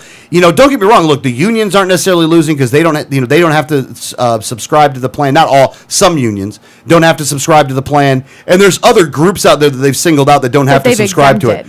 But the average person, your average up and down the street individual, is paying for it though. They're the ones that are paying more money for it. They're the ones that are now waking up and seeing this bill that's coming, and also seeing that you lose your doctor, and some of the doctors are just retiring. I mean, there's in 2 ways they're destroying the system. Well, you'd retire too if you knew you were going to get up to 25% less for doing the same thing you did last year. You'd retire too. Oh yeah. Who can afford to pay the mitigation, the legal defense money, the insurance that you have to have on tap for your patients to do that? I mean, good Lord. The malpractice insurance, that's what I couldn't think of to begin with. But there's some really good news in the offing here about the economy in our local area in Tampa Bay. I'm sure you heard about the United States Air Force increasing the KC-135 air tanker fleet by 50% this week. Did you not hear that announcement the day after the election? No, I did not hear about that. We are going to get another 1,500 airmen and their families coming from around the country because they're moving the entire KC-135 air fleet to MacDill Air Force Base, the home of CENTCOM and SOCOM. The reason for that is simple. It is the closest in the flight plan to the hot spots in the Middle East and Southeast Asia. Oh, so they're going to move the whole fleet over this way then? Yes, they are. They've already got a sizable unit here, but they're going to move the entire division. The entire wing is coming to Tampa. That's going to be a tremendous spike to the economy. Yeah, that should be. That actually should. So I guess in closing, and Matt Bruce is the Captain's America show. Make sure you give your information on where you can be heard at. Just because I'm not remembering at this very second. But what was the other? I guess at the end of the day, one of the things that you saw that is a positive coming out of the election that happened on Tuesday is that overwhelmingly the people are against Obamacare, and that vote had a lot to do with that. That's true. Now let's just kind of go down the list real quickly. Number one on the list was Obamacare. Number two was immigration and restoring and establishing and strengthening our borders. And that was all brought about by Alex Sink's comment the week prior about, well, you know, we have to have a new policy because who's going to clean the hotel rooms? Who's going to work in the McDonald's and all? Remember that comment? Yeah. Oh, it was it actually was a very racist comment, actually, I think. That's right. It was, and it killed her. And then the third thing was, and this was extremely strong in terms of what the voters wanted, was reducing the national debt and a balanced budget amendment. This is what the Tea Party groups wanted. And, oh, by the way, there were two Tea Party groups that were very much in the mix in this campaign. Also, the military, CENTCOM, MacDill, a lot of people were worried about that and what was going to happen. They were seeing what was happening under Obama and his administration. So Alex Sink was on the back page on that one. And, of course, securing and propping up and doing whatever it takes to keep Social Security and Medicare strong. A lot of seniors, this was an election that was voted for the most part in by senior citizens, but we also saw a lot of younger voters too, which is really good. And then the final thing that really killed Alex Sink, and I did hear this from more people, and the media didn't play this up at all, was Alex Sink did not live in the district. She is from Hillsborough County. She rented a condominium over at Clearwater Beach to say that she was in the district, but she was not from here, and the people knew it, and they did not like that. Oh, yeah, no, absolutely. Now, where can people hear you at, Matt? TheCaptainsAmerica.Talkspot.com to find all my affiliates. I'm on the air in the Tampa Bay area. Won't mention the station, but you can find out how to hear me. I'm also on news broadcasts, and this week I was all over the country, major markets, New York, Philadelphia, Washington, Boston, Baltimore, Atlanta, L.A., et cetera, talking about this Florida 13 election, because even Bill Bennett's Morning in America had me on 2 mornings in a row. Nice. All right, Cap and Matt Bruce, thank you very much. We appreciate it, man. Thanks for calling in. God bless America. God bless America. All right, guys. The Matt calling in. Always like when Matt calls in and checks in on us. So back to the Obama thing, though. Back to the Obamacare. Is that now that people are really starting to, rise up about this? This is when you see like the what's the word for it? Like the evilness. There's not another word for it. The arrogance, maybe. Well, I mean, it is arrogance. It's a lot of arrogance, and the kind of coldness that they have towards this. That it's that all of this was kind of sold on a whole lot of lies. That all of the lies are coming forward, and instead of being like, some of our estimations were a little off, but overall this is going to be good, which I still don't agree with, but I could understand trying to spin it that way. But to almost make it like it's the people's fault, well, what do you mean it's not affordable? Why do you have a cell phone then? It's just what disdain you have for the average person, that after you've lied to them this entire time to sell them on this program, and then when they're like, wait a minute, that's not what you said, then you're like, well, what do you mean you can't afford it? That you just don't have the right priorities. Well, think about it like this, too. And again, look at, I think when you say the cable on your cell phone bill, that he's trying to view that, or trying to have that argument about it, as those things are not necessities, that they are luxuries that you can have. Well, what if your cell phone's your only phone and you use the internet for your job? Here's the thing. That is counter to the definition of affordable. Right. Cable and cell phone are fairly ordinary expenses. If you have to cut those out of your life for this to be affordable, it's not affordable. It's not affordable. That's why he is a liar. Right. Yeah. He is a liar and scum. Every household, the majority of households across America have a phone bill. They have a cable bill. They have an internet bill. These are just, like when you kind of look at, can you afford, like when you look at, can you afford to live in this house or this apartment or this over here? You factor in those expenses because they're just normal, ordinary expenses. Yeah. Well, go ahead. Well, look at how this election turned out. You tell people that you're going to have to give up Walking Dead so you can have health care. Walking Dead's ratings are not going to be affected. Just saying. Yeah, exactly. It is really rather humorous that this is the way that it went down. And with Obama, again, he's only proven what a what kind of a president this guy is, and what an arrogant president this guy is. It's either arrogance or just stupidity, and then I don't think it's stupidity though. And I think that you're finding more and more of the statements by especially prominent Democrats around. Just you almost are like, I can't even believe you're saying this and people are having pitchforks. You have Dianne Feinstein now that's now has found out that she and her committee has been spied on, and now all of a sudden it's a violation of her Fourth Amendment rights. Well, why wasn't it a violation of mine when I found out you were spying on me? Wait a minute, the government doesn't have Fourth Amendment rights. The people have Fourth Amendment rights. You have Sheila Jackson Lee that has said this week, and this was like, and I love Sheila Jackson Lee comes out with the best quotes. Like, she's like up there with Biden. That we've been living under, that our country has survived under the same constitution for 400 years. Must be too early to be mathing. Did she really say that? She did. Her actual quote was that our country has survived and has survived under the same constitution for the last 400 years. Well, wow. Apparently, math not Sheila Jackson Lee's strong suit.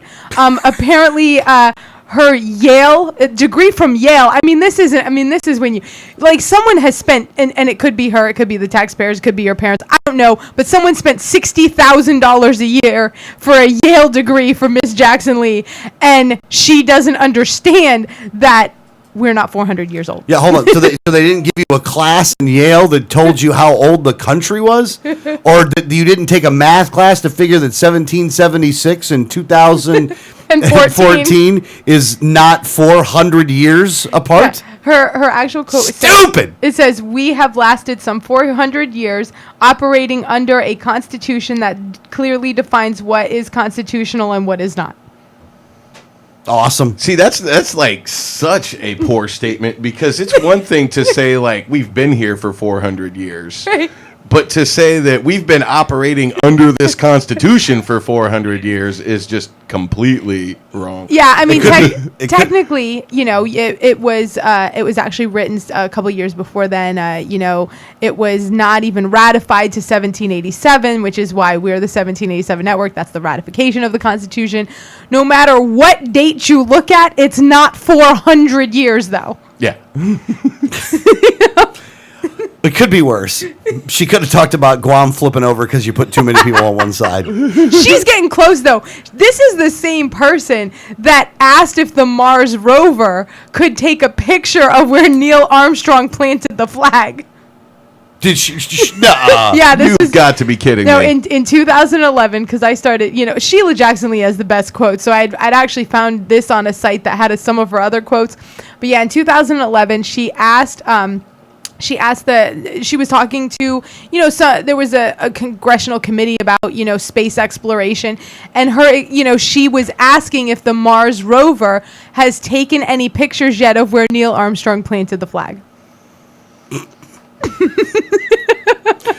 Wow. Is that like automatic impeachment proceedings? Like, it ought to be. She may have been confused. Both Mars and the moon start with the letter M. Oh, that's true. And so they're both math. And they're both and all of them she is unfamiliar with. And they're all 4 letters long. Yes. I guess. It was, you went to Yale. Here's the thing. Do you want to know what an Ivy League education looks like and why it's a waste of time?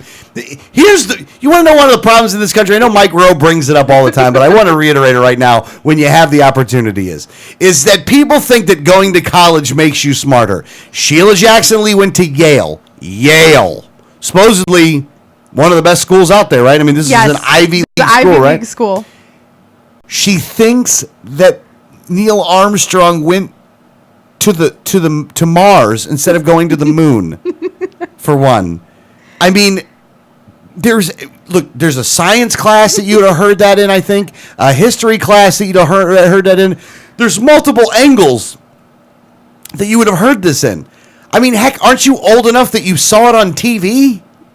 Yeah, Listen. Or were you just paying your Obamacare thing and not worrying about the TV at the time though? Was cable too high for you that time? maybe she was saving on the cable bill so that she could eventually afford health care. I mean, she's not watching History Channel, that's for sure.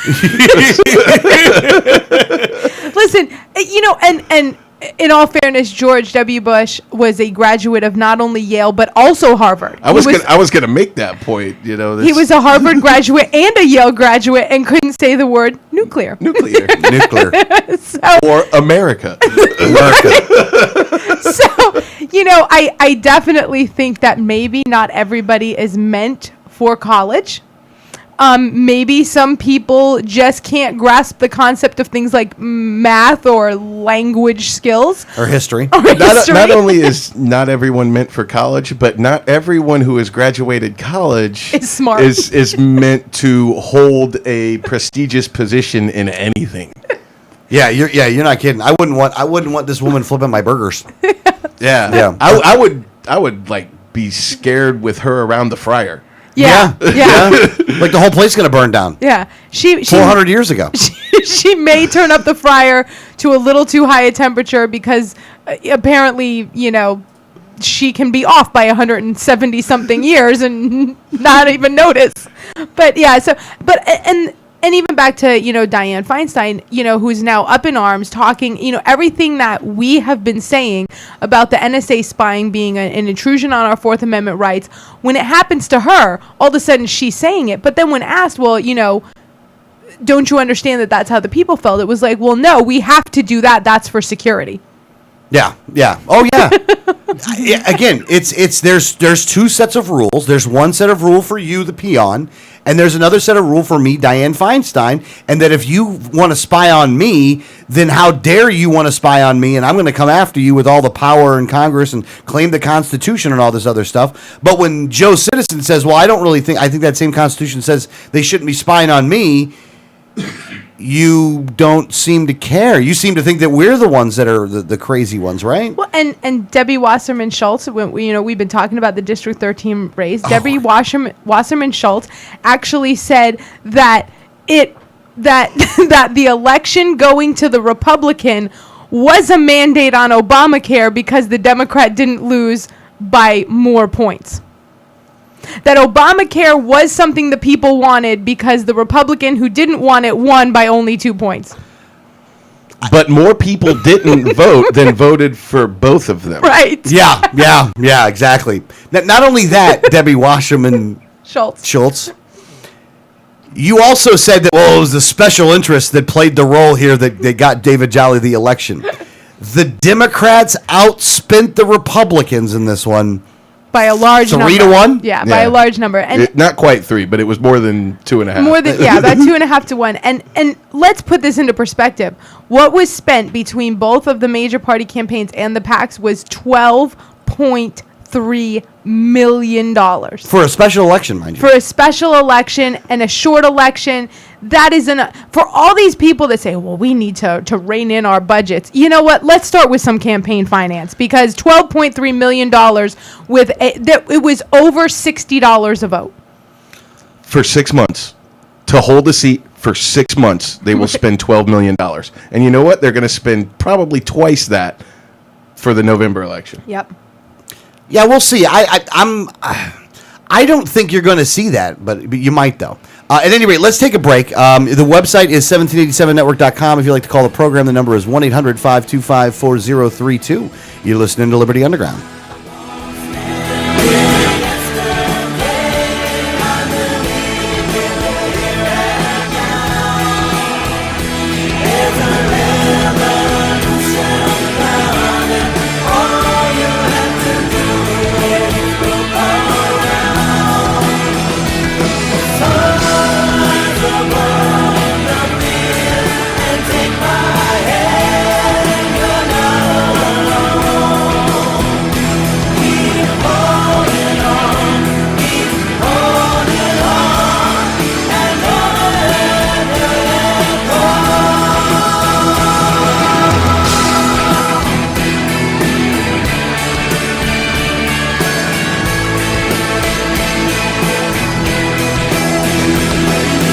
Hi, this is Gary Johnson, and you're listening to the 1787 Radio Network. Facts about the red light cameras. Fact, you are guilty until proven innocent. The Fifth Amendment to the U.S. Constitution grants you the presumption of innocence. Fact, red light cameras cause accidents. Accidents are up on an average of 40% at intersection with cameras. Fact, cameras punish technical foul violations. Over 80% of tickets are written when the red light is on, under 1/2 second. Join the fight at www.banthecams.org. www.banthecams.org. At Auto Body Unlimited, they work with their hands and heart to provide outstanding high-quality work and customer service. They specialize in European automobile collision repair work and refinish. At Auto Body Unlimited, they bring your car up to manufacturer standards, or they will buy your car back. They have dedicated equipment and use the same processes and paint that you would get from the factory. At Auto Body Unlimited, they don't work for the insurance company, they work for you. Auto Body Unlimited is located at 1300 Sunset Point Road in Clearwater. Call 727-443-4041 or on the web at autobodyunlimited.com. Visit Auto Body Unlimited for all of your repair needs. They work for you.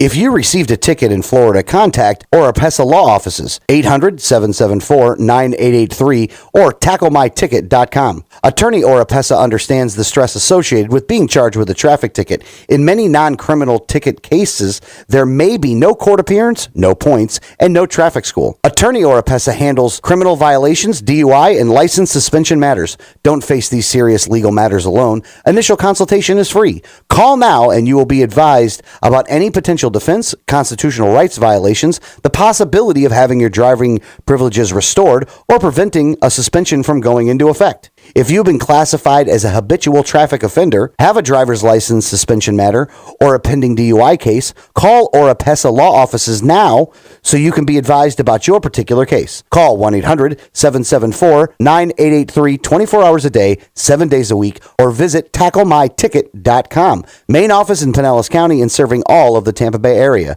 Find out more at tacklemyticket.com. Mention Liberty Underground and get 25% off. Liberty starts with a like. Facebook.com/Liberty Underground. You know Going Postal offers shipping with UPS, FedEx, and DHL International, and they're a full-service post office. And Going Postal is not just your one-stop shop for shipping. They offer copying, laminating, faxing, packaging, and they even have a notary public service. Visit our friends at Going Postal at the following convenient locations: Palm Harbor at the corner of Tampa Road and County Road 1 in the Sweet Bay Plaza, St. Pete on 66th Street just south of Tyrone Boulevard near Publix, and be sure to visit their newest location at 35595 US 19 North at Alderman Road next to Publix in Palm Harbor. When the unthinkable happens, it doesn't matter if you save money in 15 minutes. It doesn't matter if your neighbor has the same insurance you do. In this moment, what matters is the quality of your independent agent and the company that stands behind them. Auto Owners Insurance has been recognized as highest in customer satisfaction with the auto insurance claims experience 5 years in a row by J.D. Power and Associates. For award information, go to jdpower.com. Call Row Insurance in Newport Richey today at 727-376-0030. Welcome back, Liberty Underground. And if you'd like to call the program, the number 1-800-525-4032. That's 1-800-525-4032. Last segment, we were talking about Dianne Feinstein and Sheila Jackson Lee and the strange mix of hypocrisy and just lack of basic knowledge of most American major history subjects. and math. Yeah. Just even basic math. But and here's one of those, as much as I know that people are going to look at this as a good thing, like, it's not. And this is what happened. The U.S. House of Representatives voted to create a new law, that would strike out Obama's use of executive orders. So basically saying that Obama is going to have to start obeying the actual Constitution, that he's going to have to start obeying the actual law, and he can't use executive orders to circumvent, already established law. Really? Yeah. Now they voted in favor of this, and you would look at it, and on the surface you go, okay, that's a good thing, right? Why did we need a new law for that? Yeah, isn't that like a law already? Like, that's already there. He's already been ignoring that law. Like, he took an oath, so did the rest of you, by the way, actually uphold the Constitution? Like, that was the only reason you guys were even up there? Like, that was your only job? You didn't need a law for that. You had one job to do. You couldn't even do that one. Oh, it's awesome. And it's going to, here's the thing, too. It passed the House. It's not going to pass in the Senate. It's not going to pass the Senate. Which is so funny that it's not even going to pass, like, the law to say, hey, you're not actually obeying the laws that we've already created is not even going to pass the Senate. Yeah. 233 to 181, huh? Like, who are the 181 that said no, by the way? Yeah. Well, it was all the Democrats. all the Democrats were like, no, we can't. We're not going to go ahead and follow the law. Although you guys are playing games. This was legislation introduced by Representative Trey Gowdy. I do have to say that I have not looked to see how Justin Amash voted on this, but I could very well see Justin Amash saying I voted no because we already have this. It's called the Constitution. Well, I think it says up there that it says all the Republicans voted for it. Oh, okay. Well, then he did. I hadn't gone back to look, but I kind of looked at this and went, guys, you already had that. It's actually called the Constitution. Yeah. Maybe you guys should start following it. Well, it's really hard, though, because the document's like 400 years old. It's hard to read now at this point. It's not even in English.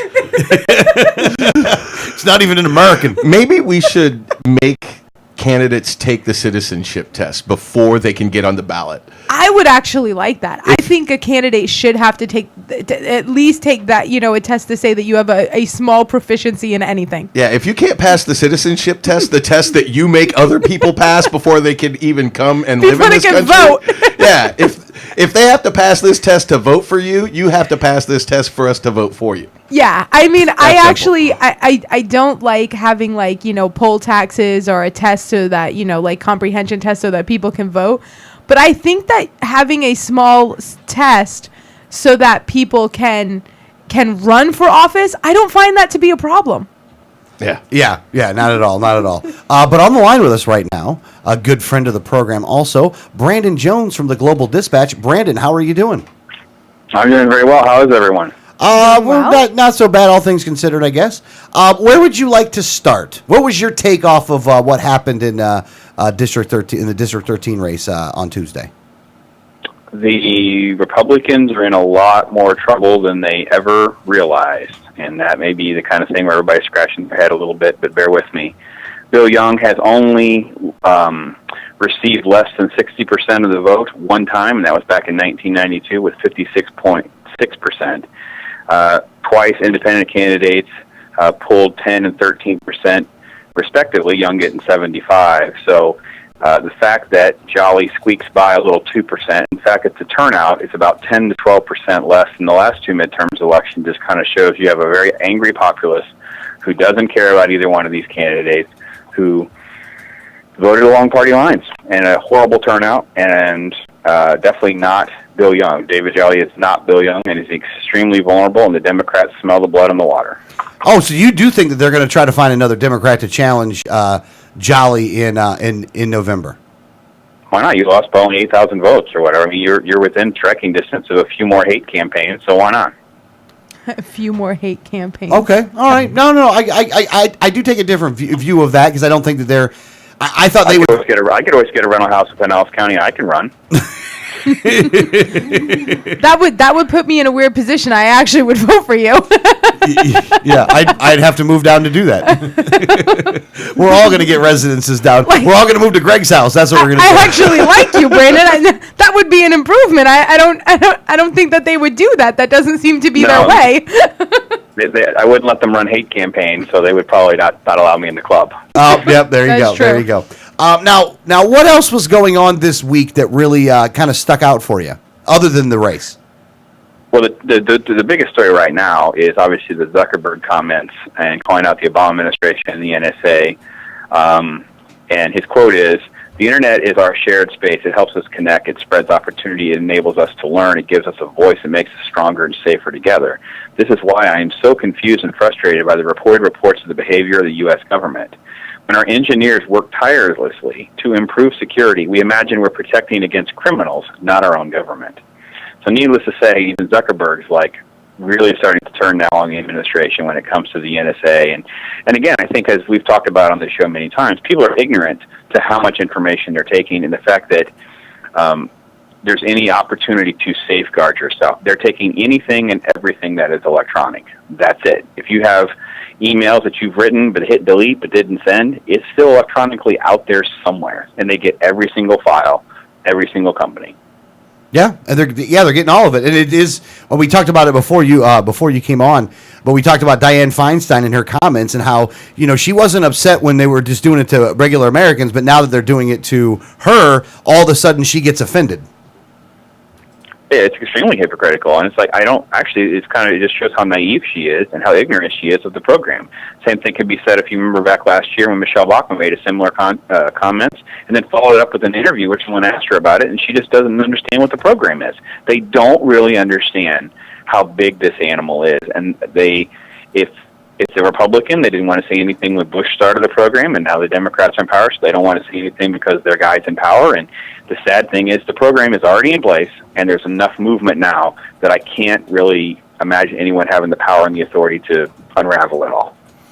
Yeah, I mean, unless you just have a complete systemic breakdown here. Now, also on the Global Dispatch's site, you do have something there about Mitch McConnell. He was predicting that he was going to crush them everywhere in referring to anybody that's not the establishment. I guess you could say Tea Party, whatever you want to call it. Yep.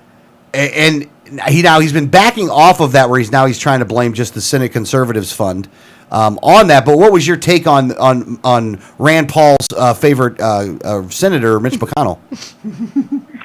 Well, and you and I may differ a little bit on Rand Paul, because I do believe he is in a precarious situation when that's his Senate partner in his own state of the same party.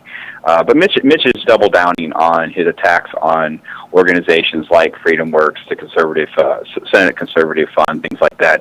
He is used them and targeted them, and will basically continue to think that he could just squash this, quote, Tea Party movement, and that's pretty much what he said. And he really's not going to be able to back off that. I think that's going to be where he's going to put himself. And sadly, he's so ahead in the polls right now, it doesn't show that the voters seem to care. No, it's going to. It is probably going to show that they're not going to be able to get this guy out of office, and it's unfortunate too, because again, this guy is kind of a bad guy who's been around when the Republicans were doing all the bad things up there anyway. When they doubled the size of the federal government, when they instituted their healthcare plan, when they instituted their federal takeover of education, he was the bailouts. He was the vote for all of that stuff. To now be able to come back and say that he's somehow no, he's the Tea Party conservative guy, and then he's like, well, I'm going to crush them all. It's weird how that's still supported is where I think I have the problem with. I think it's weird that one of his most touted supporters, like the biggest endorsement that everybody talks about, is the Rand Paul endorsement, who Rand Paul, by his own admission, is one of the largest Tea Party candidates around. He wrote a book about it and everything else. So I think it puts both of them in a very, very odd position with each other, and I don't really understand how they settle that well. Yeah. Well, and again, this is where me and Brandon would probably disagree on this. I don't think it puts him in an odd position. I think it reveals who he really is. I think that this is very revealing as to who, what Rand Paul is doing up there and who he's decided to stand with. I guess you kind of differ on that one, though, Brandon. I think it's his approach to widening the tent. You guys have been a lot more harsh on him this morning and some of these things, and it is a very precarious situation, and I do see both sides of the argument. Okay. No, fair enough. I mean, and again, I know that, Brandon, I guess, let me ask you a question, because at least I can ask you this question. How can someone how is Rand Paul, let's say Rand Paul's doing this to get president, and then he gets up there and gets president, how is he going to get any of his bills or anything that he wants to do passed when he's not getting people elected that would actually want to do those things? Well, I think that you're assuming that they won't all just follow along party lines anyway. They pretty much do already, so nothing's going to change. He's just navigating the waters, in my opinion, to best utilize that party line approach to politics. I mean, that's pretty much what we're seeing in every election. And I'll go back to Mitch McConnell. That's what we're going to see there. He has a Tea Party challenger. He's going to be forced to spend a bunch of money on campaign ads and that to make sure that he beats the Tea Party candidate. The Democrat is within 10 points. MoveOn.org shows them in an even race, which add 10 points because MoveOn.org to the Democrat. So the Democrats are going to do exactly what Alex Sink did, run a scare campaign, run a hate campaign, and see if they can knock off Mitch McConnell. They're smelling blood in the water, and this is their new approach, a new tactic, and sadly it's working because Americans are more divided than ever. So it's the president has done a great job of dividing us, not unifying us. And Rand Paul to come into office, if he were to win, which I think there's actually zero chance that he can, but assuming that he could, he will be able to get the support of Republicans. They'll just go along party lines. There's an R after his name. That's why he won't flip and go to an L or create an I or whatever you want to look at it. He will play that game just like his father did because that's the best way to navigate the waters in the current system. Is that going to last 10 years, 20 years from now? We could discuss that separately. Yeah, no. I definitely understand. But you think though that even considering that what again we call different things, but considering that he decided to stand with Karl Rove with David Jolly, considering that he's supporting Mitch McConnell against another candidate out there that's definitely more aligned with much more with the Tea Party, yeah. Even though he's doing all these things and he's in my mind selling out, even that's not going to get him the nomination. Well, I think one of the biggest things is we're too insider that we know all of this stuff. To the masses and the voting public, they don't know, they don't care. They wouldn't know it's Karl Rove if they hit him with their car. So you have to back up a little bit and realize that when it comes to the analysis and it comes to the data, they realize that many of these decisions have a very low risk in the event of an election. You're talking about an election in 2016. So you're talking about, will voters remember these things in 2015 and beyond? Because their attention span is like a gnat. Americans have no political wherewithal at all. None of them can pick. Could Americans pick Ukraine on a map?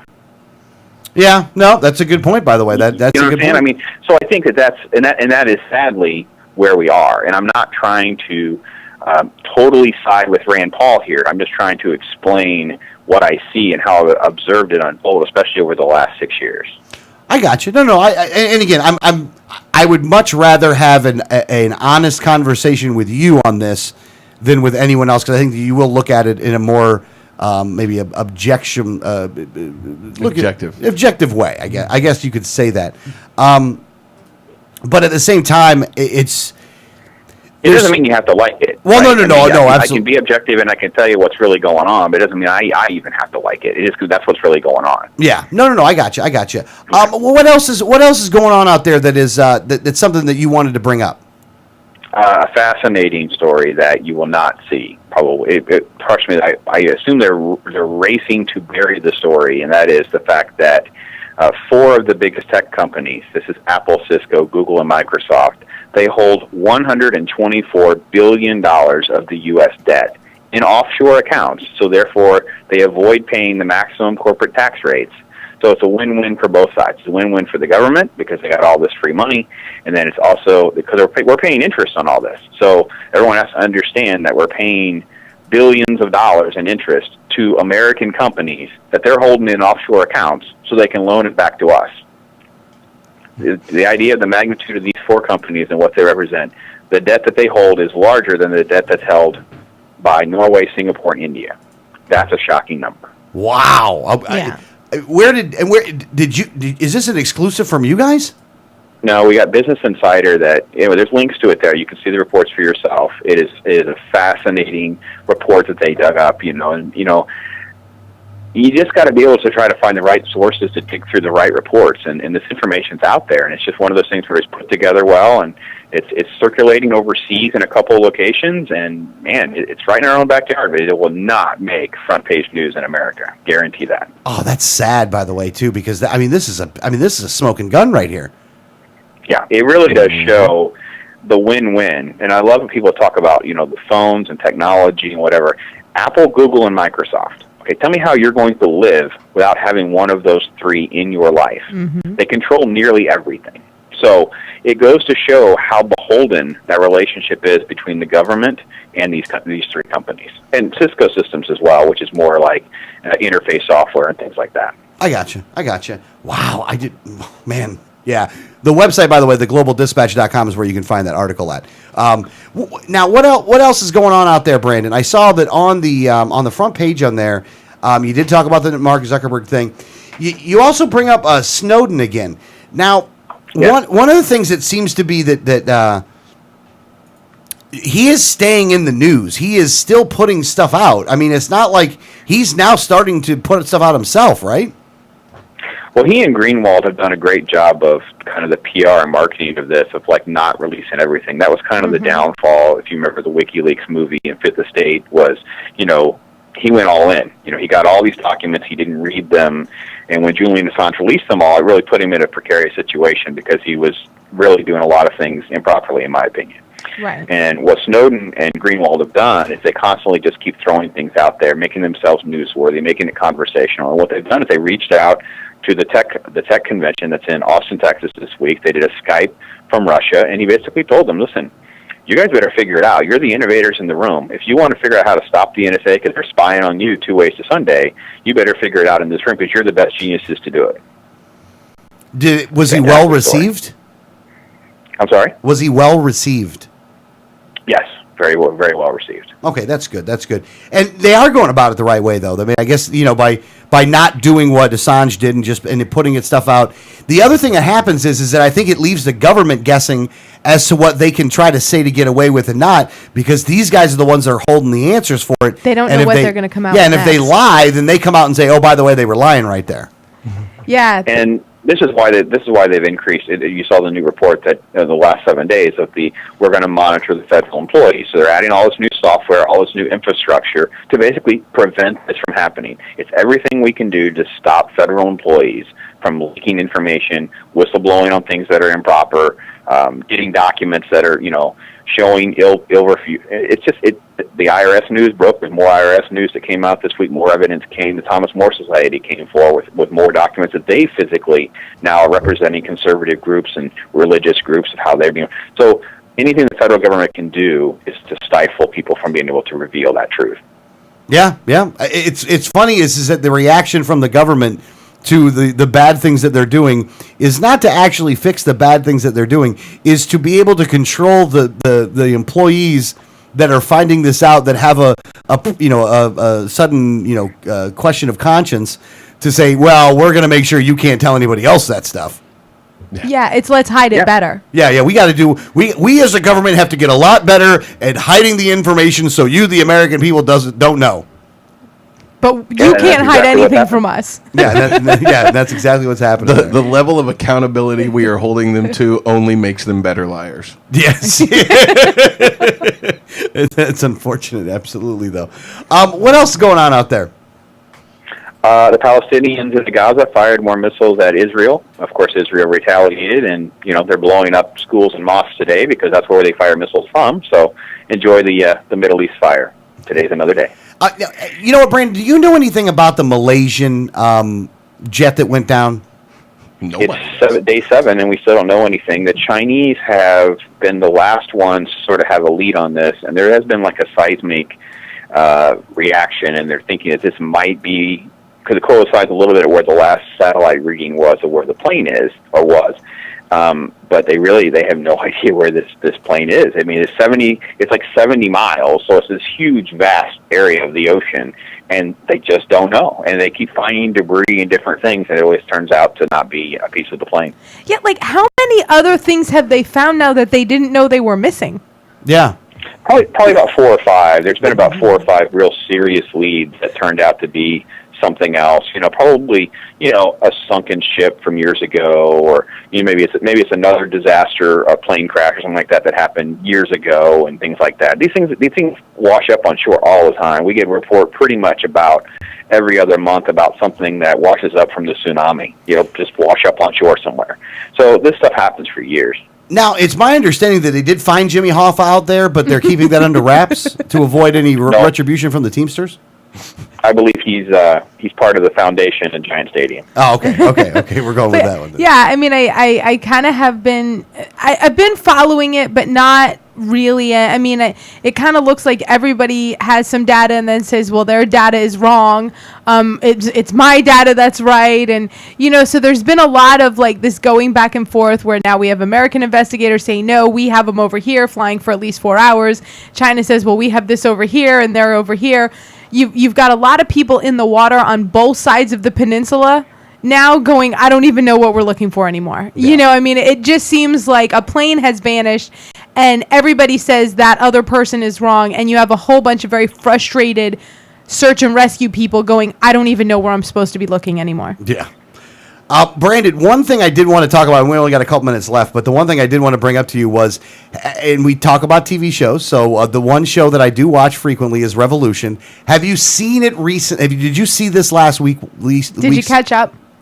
No, I have no desire to catch up. They're not thrilling me at all right now, and the ratings are down. They're in really big trouble, and sadly, there's a lot of better TV than Revolution right now. So I haven't got them on my radar screen again. So I do apologize to our radio listeners. All right, I do want to mention one thing to you because then you don't know this. What they have done is that you never knew who the Patriots were or how they were coming back to restore America, and this week they let that one out. They showed how it was all about. The backstory of the Patriots. Yeah, they're doing the backstory of how the Patriots came to be, and it is solely aimed at the Christians, solely. About returning to a moral society. This week's episode was basically showed how right after the blackout there basically was a coup that happened, and that the Secretary of Defense, who was a real big religious right person, basically took over the government and is now doing the re-education camps all around to be able to return to a moral society. That the whole thing is based now off of that. That was the move that they made. Wow, how non-Christian of them. That's all I could think of as I was seeing it. Yeah, I thought when I saw it, I'm like, oh man, I got to talk to Brandon about this on Friday, and then I'm like, oh, he probably isn't watching. I was like, anymore. You guys Dang it. totally missed the whole point of like love your neighbor thing. Well, it was really fun. It was kind of scary though, because I almost felt like I was seeing a sweater vest, and like they were like putting Rick Santorum in there.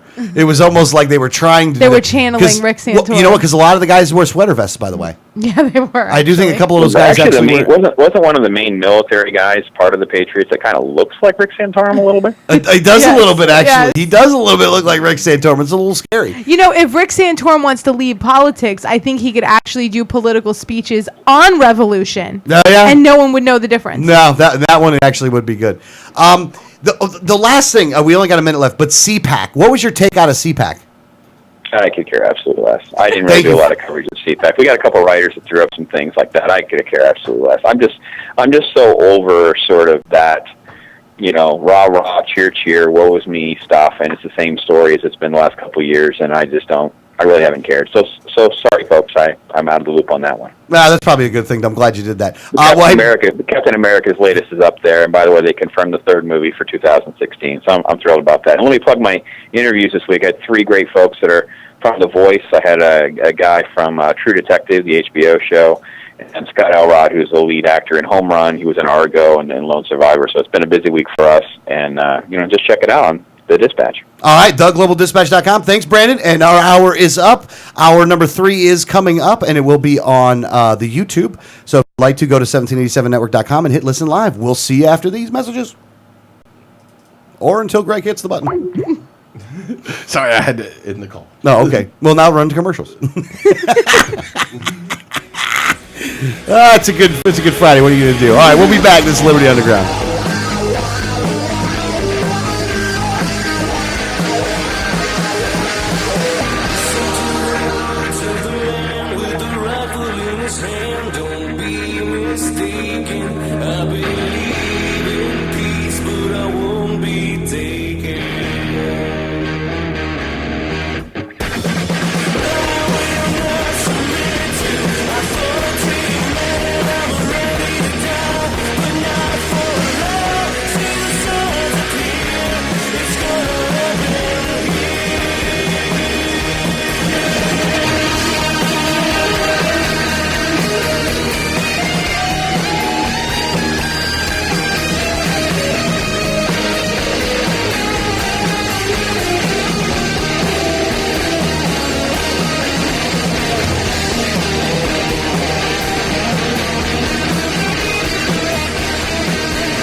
is Gary Johnson, and you're listening to the 1787 Radio Network. Facts about the red light cameras. Fact, you are guilty until proven innocent. The Fifth Amendment to the U.S. Constitution grants you the presumption of innocence. Fact, red light cameras cause accidents. Accidents are up on an average of 40% at intersection with cameras. Fact, cameras punish technical foul violations. Over 80% of tickets are written when the red light is on, under 1/2 second. Join the fight at www.banthecams.org. www.banthecams.org.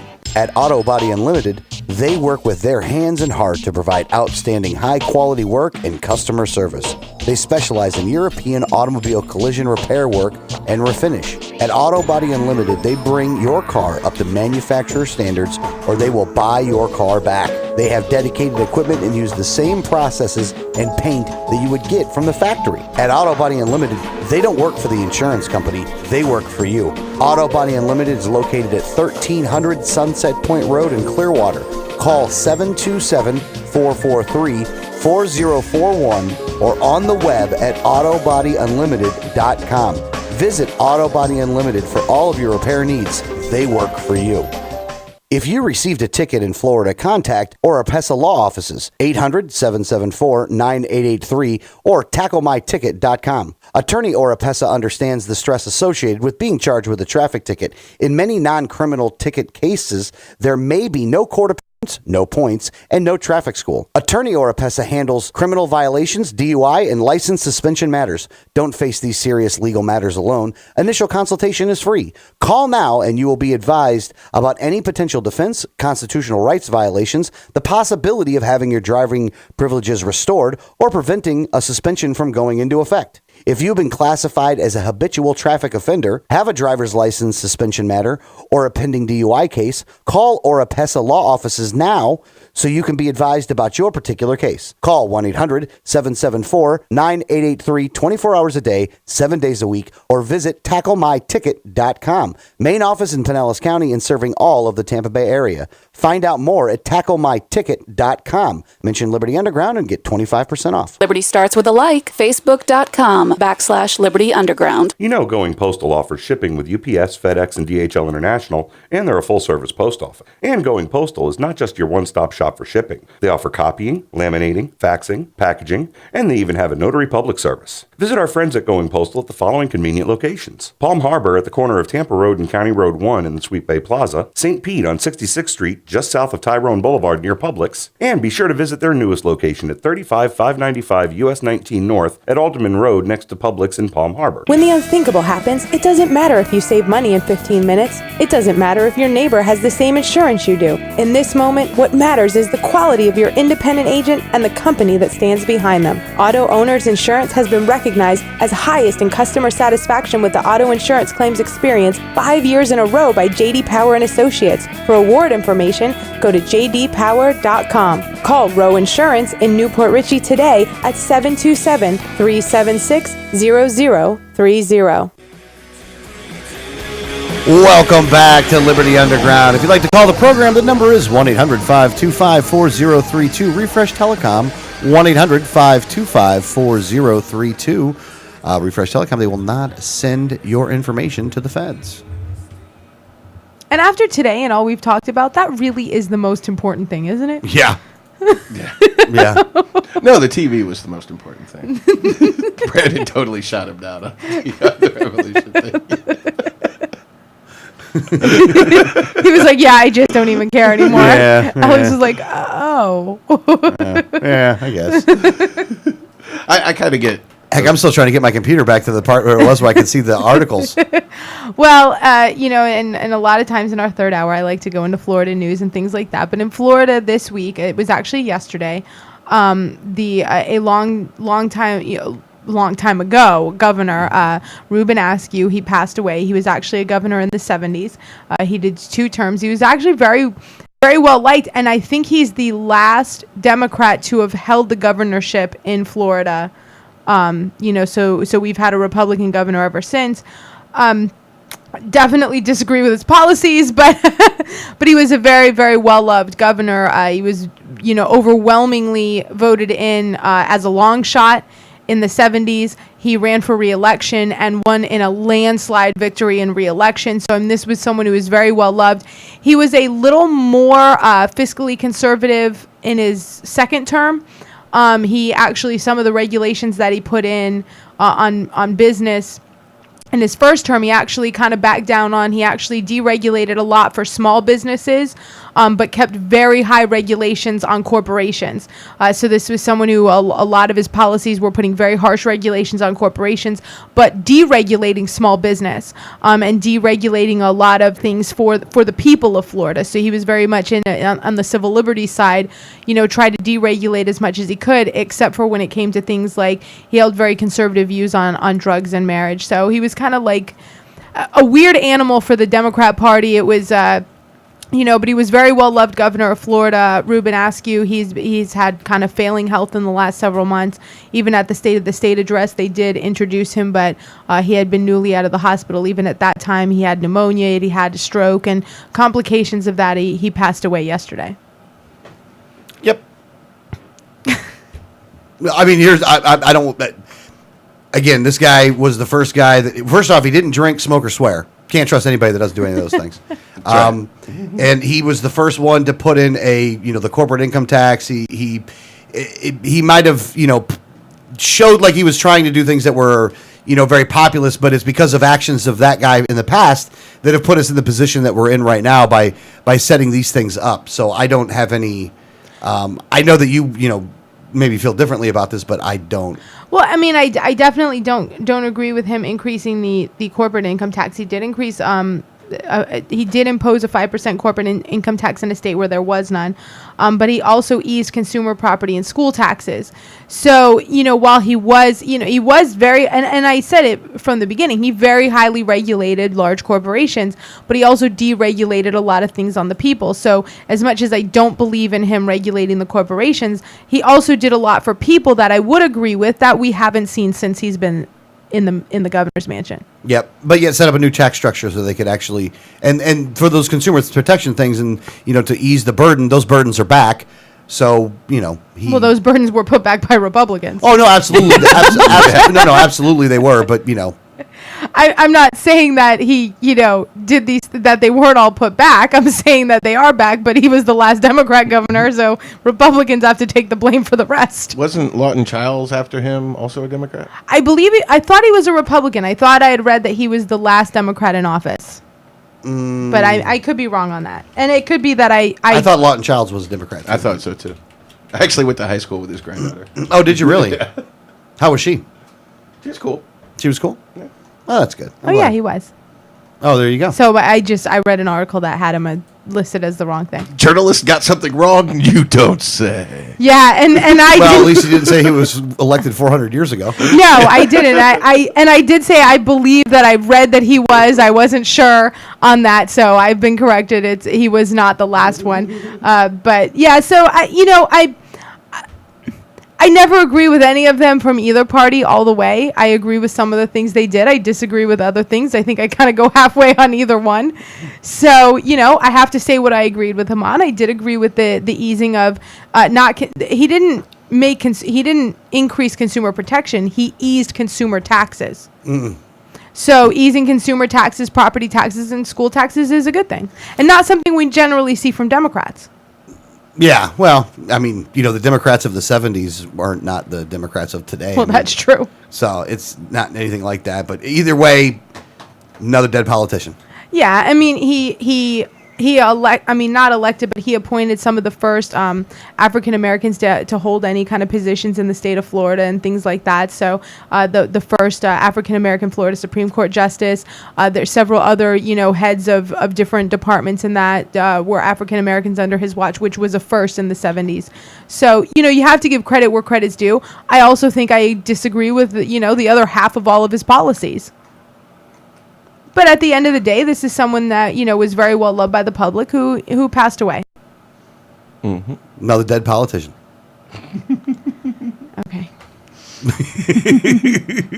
I mean, I'm glad it was a story that was brought up. I didn't veto the story, so You don't know what any of the stories are until I say them. You got to be involved in show prep to veto the story, don't you? Yeah, I actually think moving next week I might have to do that just to get a look at what some of these stories are, because this guy is Are you not impressed, Alex? Another dead politician. Okay, that's fine. Well, let's go to one of the live ones that's causing us a lot of damage now, though. And this is for something, I think the argument on this is so wrong. This is, number one, Governor Rick Scott is backing in-state tuitions for undocumented students. So this would be people who had been brought over as children, brought over illegally as children. Really, these are children who really had no choice on whether they were brought here or not. So they weren't trying to break the law. They were, just little kids. But he's backing in-state tuition for these people, for these children that are now college age, to be able to go to college with in-state tuition. Now, people are really upset with this. This is also, like, Will Weatherford has come out in a few small forums, not very publicly, but has come out in a few small forums saying this is like his number one priority for this legislative session. Yeah. This is his number one. He wants to make sure that if you're the children of an illegal immigrant, that you will get in-state tuition. Now, and people are very angry with this. I mean, this has his own Republican base, like, really angry at him. Not they would vote for anybody else, but right. Not that that's going to matter, but they're really angry, and they're angry because it's going to, undocumented students. My argument is, why are we subsidizing secondary education anyways? So it can be as bad as primary education. Well, yeah. and because of all the stuff that they're doing to it, it causes it to increase the rates. So what they had to do is also in this bill is they had to cap the amount of the increase. Right. So, and when we're talking about in-state tuition, this isn't a college that has come out and done a sale. This isn't a Florida resident sale. Like Disney does, like your Florida resident sale. Like, you can go in for a lot cheaper if you're a Florida resident. No, this is not a Florida resident sale from the college. The college is still charging the same amount regardless of where you came from. The government just pays the difference if you live in the state. That's what in-state tuition is. Well, so awesome. We're having the wrong argument. We're like, people are like, well, how we can't afford to give these undocumented students, I don't know what you think we can afford, but I don't think we can afford to pay for everybody's college anyways. Even all the people in Florida. I'm sorry, we can't afford to pay your college. Now, if you think that this is just, let's look at it this way too, though, because a lot of go, well, you should, Rhino, Rick Scott. Okay. Here's the other governors of Republican governors that have actually passed similar measures. Rick Perry of Texas and Governor Chris Christie of New Jersey, your next Republican nominee for president. So if you are a person that doesn't like what this is going on, what's going on here with this giving illegal immigrants in-state tuition, I wouldn't vote Republican. Yeah. I mean, it's... again, let me just say this. Go ahead. Remember, you have a nearly veto-proof majority of Republicans. Nearly. And nearly, not all the way there because they did lose a couple seats. Hopefully lose a lot more. In the House and the Senate here, in the State House and the State Senate here in Florida, and that the governor is also a Republican. So anything that wants to happen in Tallahassee has to be done with the Republicans. Right. Mm-hmm. It is a requirement that you get it done with the Republicans. And so what is Will Weatherford's number one goal? Well, let's make sure illegals can get, in-state tuition. Let's cover their costs because, it's not their fault they're here. And while I would agree with that, it is not their fault that they're here. I don't think we should be picking winners and losers even in the realm of college, and I think that's what you do. You're basically picking winners and losers which if you've been in the state 2 years, the government will subsidize your college. But if you've been in the state for a year and a half, screw you. I mean, it's just ridiculous that, I'm sorry, you were only here 1 year, 360 days. we're not paying for you to go to college, but you over there, you've been here 1 year, 365 days, 2 years. Those 5 days put you over the mark. We're totally paying for half of your college. It is crucially important for those 5 days that we pay for your college. Now, and here's the funny part. You want to know what the hypocrites that the Democrats are, right? So instead of them being able, well, not hypocrites, but ingrates or whatever evil word you want to insert there, go ahead and insert it now. But Florida Democrat Party Chair Allison Taint called the move, Allison Taint. Oh, I'm sorry. I'm sorry. You know what? From now on, the Democrat Party Chair Allison will be known as Allison Taint. Called the move clumsy pandering. For 3 years, Rick Scott hasn't been treating young undocumented work immigrants like people. Now he's treating them like political pawns, Taint said. Even with Scott's support, the immigrant tuition bill isn't guaranteed to become law. Well, because Don Gates is against this. Yeah, Don Gates is against it. So the Senate's going to try to block this thing. The Senate, this hasn't been scheduled for a hearing. It is not going anywhere on the Senate side. It does have committee assignments. It has not been heard. It has 4 committee assignments, not been heard by one of them. It's not even on the schedule to be heard by one of them. It's a no-go in the Senate. Don Gates does not want this to get done. So, for all this, when you see Will Weatherford and Don Gates on TV together, when they're like, I love working with this person. Well, I love working with them. We work so well together. We agree on everything. And Will Weatherford's like, this is my number one priority. And Don Gates is like, that ain't going nowhere. Yeah. I ain't going to see the light of day. So, you just see their public persona and then, what actually happens is 2 completely different things. It's just kind of laughable. Even the Democrats now, who would normally any other time love a bill like this, is like, well, this is just stupid. It's like, okay, you guys, it's so just down the party line. They're just so playing that red team, blue team that, you just look at them and say you have no principles whatsoever. None of you do, because none of you actually believe anything you say. Yeah. Yeah, absolutely. They're scum. Again, I think that Rick Scott could come out with like a 20-cent gas increase, a 20% gas tax increase for the state that would pay for like roads and stuff. And I swear, I think the Democrats would actually oppose it just because, well, he was clumsy. He said the word "I" one too many times, and so I'm going to oppose. Like, Rick Scott could come out and say there's a blue sky, and the Democrats would go, you see this racist right here? This racist calling out the blue sky? Oh, what, it got no clouds in it? He only sees things in colors. He only sees things in blue and white and not any other color out there. There's brown clouds and dark clouds and gray clouds. This guy he's not in touch with the voters of Florida. So Debbie Wasserman Schultz would come out and say that the blue special interest group is somehow behind it. It would really be bad. It would really, and again, I'm not giving the Republicans that any. The sky is not actually blue because it only became blue because by a very small margin. Because of Coke money. Coke money caused it to go blue. That's what happened. It's because they're trying to suffocate you. It's because they're trying to kill you. That's what it is. I can't believe that libertarians are called the conspiracy theorists. I really can. It's amazing to watch every time that we're the wacky conspiracy theorists. Well, when you see stuff like this, and this isn't the only way that Republicans would like to grow government this year.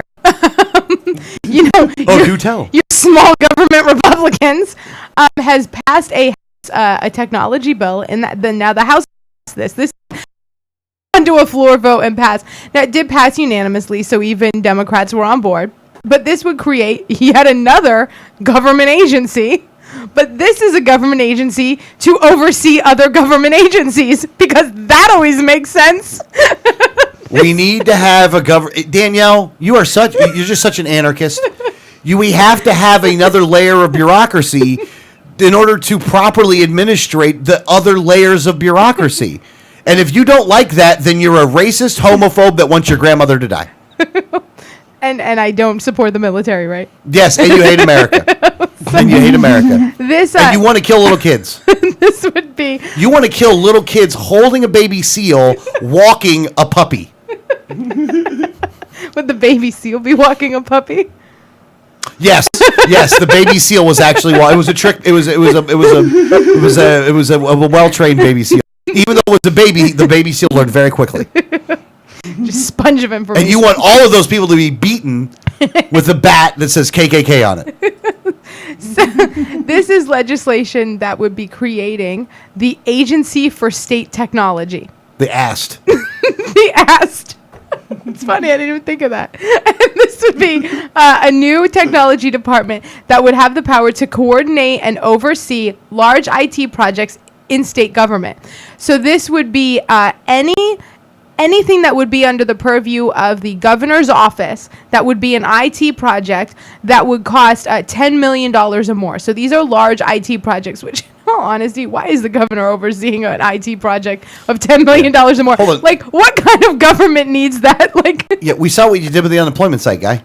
I mean, you know, you made Obamacare's site look okay. Hell, they've gotten that other site fixed better than you got yours fixed yet, before guy. you. So this would be any IT project that's under the governor's purview of $10 million or more would now be overseen by this Agency of State Technology, the AST. The AST. This is a new agency that will comprise of 27 new employees and also be funded with $4.8 million every year. This is not $4.8 million total. This is yearly. This is funny. Any IT project that costs $10 million or more will now cost even more because $5 million right off the bat is going for the agency to oversee these projects. I don't know what to say. I don't even know what to say at this point. I mean, I really don't even know what to say at this point. The AST would also oversee some projects involving agencies under the cabinet.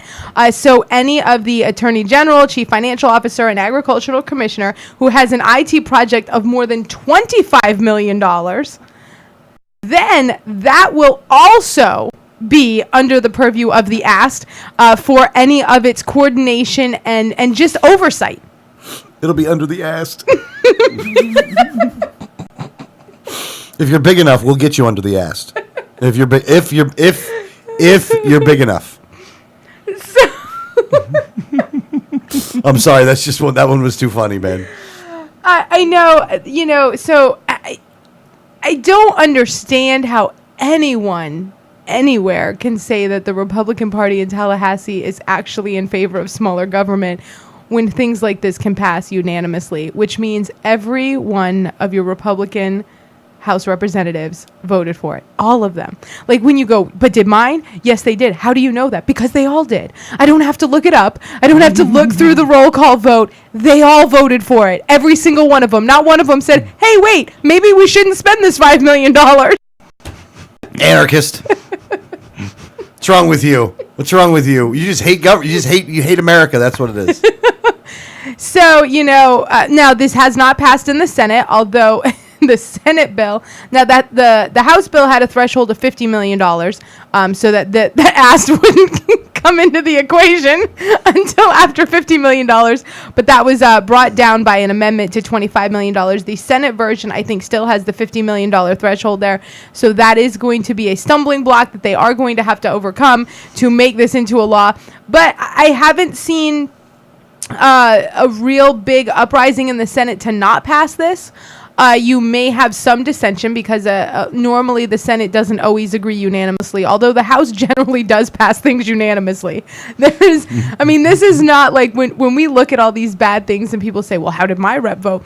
The House almost always passes things unanimously. There's not much dissension in there. They all like each other. They get along. They're pals. Yeah. It's just like wrestling, folks. They're putting on a show. They look like they're enemies in the ring, but then they go behind the curtain and they're all high-fiving, drinking, and counting the money they stole from you. Yeah. Yep. So, so it doesn't look like there may be some dissension in the Senate because not all the senators always agree. With Common Core, there were 7 that voted no. So, 7. Hey, major dissent. Yeah. I don't see much uprising on this one. I think this is probably going to pass pretty easily in the Senate, but this is one of the first things that I have actually seen go to a floor vote and pass. So first one out of the gate, and we grew government.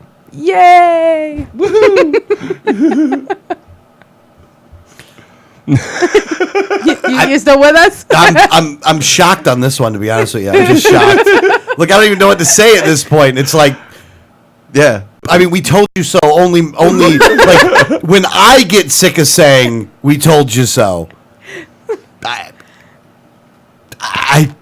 I don't know. I really don't know at this point. I mean, well, let's get to the Hampton story. Please help me out here. Okay. Help me. Give me something. Give me something to hold on to, Danielle. And here's Not that. This is this is the thing, is you say, okay, well, all these guys in Tallahassee want to grow government. Well, here's a story about actually closing down government, but we're so at the wrong level of closing down government. Yeah, this is not the level of government you'd wanted to have closed down, to be honest. like this isn't what we meant, man. like you guys got this wrong. Yeah. Like we didn't need the asked. Hampton actually wanted a town council. Oh, there you go. Watch out for that. Settle down, Danielle. Yeah, calm down over there, Big D. Come on, Khrushchev. Yeah. Next thing you know, you're going to take your shoe off. My shoes weren't even on. Oh, there you go. Makes it easier for you. So, in Hampton, Florida, this is a very small town. In fact, this town is so small. In fact, it's so small, it's not even a town anymore. It has fewer than 500 residents. So this is like they can't even claim the big five. They're not even at 500. They have fewer than 500 residents. It's a really, really tiny kind of blip that you pass through on your way to Gainesville. If you were going to go towards Jacksonville, it's in Bradford County. It's really, really tiny, but there's been some corruption there. So I understand needing to get the corruption under control, because their mayor is actually now in jail on charges. Basically, their accounting, I can't even say that it was sketchy because it was more like non-existent. Nobody knows where any money was spent anywhere, so they're actually having the audit. They had auditors come in when this gentleman was arrested, and the auditors are coming in, and the biggest problem that they're finding is lack of records. Wow. So it kind of looks like there's some they're calling it unreliable accounting. Unreliable, like most of it wasn't accounted for. I call it creative accounting. Yeah. There was duplicated paychecks, missing deposits, lost most of it, and this is the list of what the auditors have found. Unreliable accounting, a lack of oversight, duplicated paychecks, missing deposit, lost records, a failure to correct errors, and absence of written policies, lost revenue, and other irregularities. Their biggest complaint is we don't know what's going on because we can't find the records. Like, there was money, I don't know where it went, it ain't here now. So, they are trying to kind of go in, and the city is very well known for its traffic ticket revenue. One of those cities. So it's one of those cities that has the sign that says, speeding, strictly enforced. Speed limit strictly enforced, where if you even go 1 or 2 miles over, they're going to ticket you. And honestly, well, not us, but others. Well, not us. But with under 500 residents, half the town are police anyways. That's all they have. They're just sitting around going, all right, let's catch the next speeder. But, so they, basically the town was being, the probably outsiders going into the town were being taken advantage of. Yeah. And, and there was lost records. There was some corruption here, but the town itself wants to reorganize and bring in new people, elect new people, and actually save their town council. They don't want to dissolve. They want to be they want to be incorporated. They want to stay down. And Bradford County is actually trying to dissolve the entire city council and put them under make them unincorporated so that they would be completely under the control of the county. Now, who has the control? I mean, who has the upper hand in this? Well, I mean, technically, the county does have the upper hand in this in a small way because they have the money to fight this, where the city itself, I mean, these townspeople really don't have a lot to fight this. Now, they are going to. The county has to give them, so much time to restructure and kind of fix these problems, which they are, they have to give them, so they are. But that means that they're going to need people to kind of get into office and straighten things out, or else they are going to be dissolved. Wow. Well, it's going to be interesting to see what happens out of this one. Yeah. Hopefully it doesn't set a bad precedent where you're going to have the elimination of cities, Right. because I wouldn't really want that. I wouldn't want that. I mean, I think that, and now I mean, that is a very rural county, though. it is a very rural county, and there are a couple state legislators that are really pushing to put them under the county now and to kind of dissolve their city. Now, both of these people, from what I've heard just from outsiders that have told me about the situation, have been ticketed in this location. And we're very angry at the tickets. So the representatives are just feeling a little bit like retribution. It's a little bit of retribution from what I've heard outside. I mean, this isn't being published in the news or anything, but from what I've heard outside from some people, surrounding the town and stuff, is that the state legislators that are really pushing to see this town dissolved, it's a little bit of retribution for some tickets that they've gotten in there. Don't be passing out so many tickets. Yeah. Now you got a mark on your back. Stark's next. Yeah. So, I mean, definitely. And listen, the sheriff of Bradford County had to arrest the town mayor basically because he was selling drugs. He's selling pain medications. So there's a lot of. I'm not saying that this city hasn't. This guy was a dealer. Yeah. I'm not saying that the city didn't have its problems, because obviously it did. But I'm always hesitant to take the control away from the people and move it to a higher level, which is what would happen here. You would, city council would lose, and, now all of a sudden you're under the county, which it makes it, every time you move up a level of government, it's harder to kind of change over. It's harder for the people to have control. So you want to keep government as local as possible. With a town of 500 people, that's as local as you can get. Everybody knew the council people. These were people you knew. These were people in your community that had to live under the laws that they were making. So and possibly get their pain medication. And possibly be getting their pain medication from. So, I definitely would like to see this town be able to keep their city council in a more functioning in a more ethical way. But so that the people could keep control over how they're governed and not have it move up to a different level to a higher level of government. Yeah. Or we could just get rid of government altogether. Yeah, I don't see that happening. Oh, you're right. No, that's definitely not going to be happening. Now we have the asked.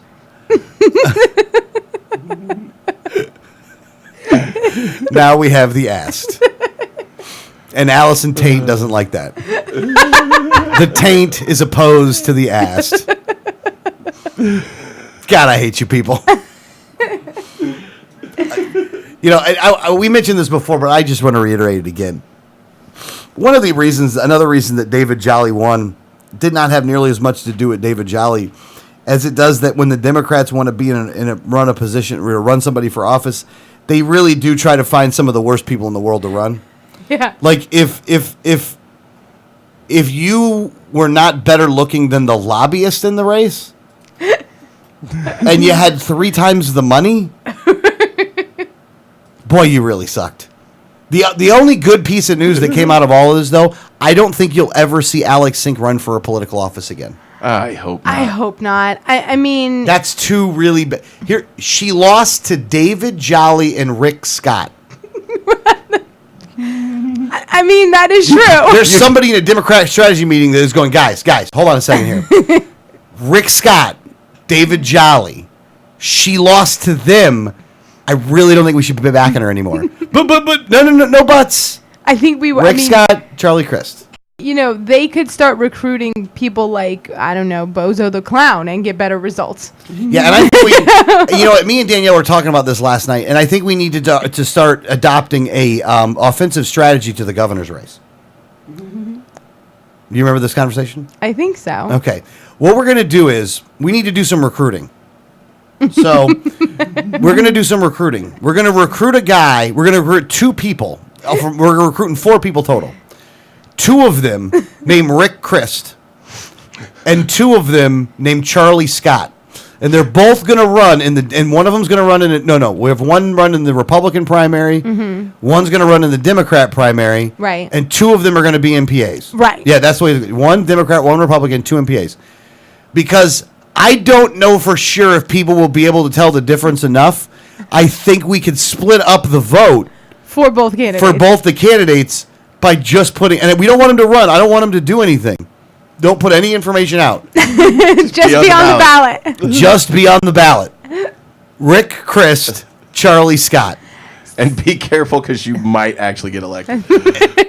Yes, you might. But I think this is a good strategy. What do you think, guys? I actually, like you said this yesterday, and we were laughing about it.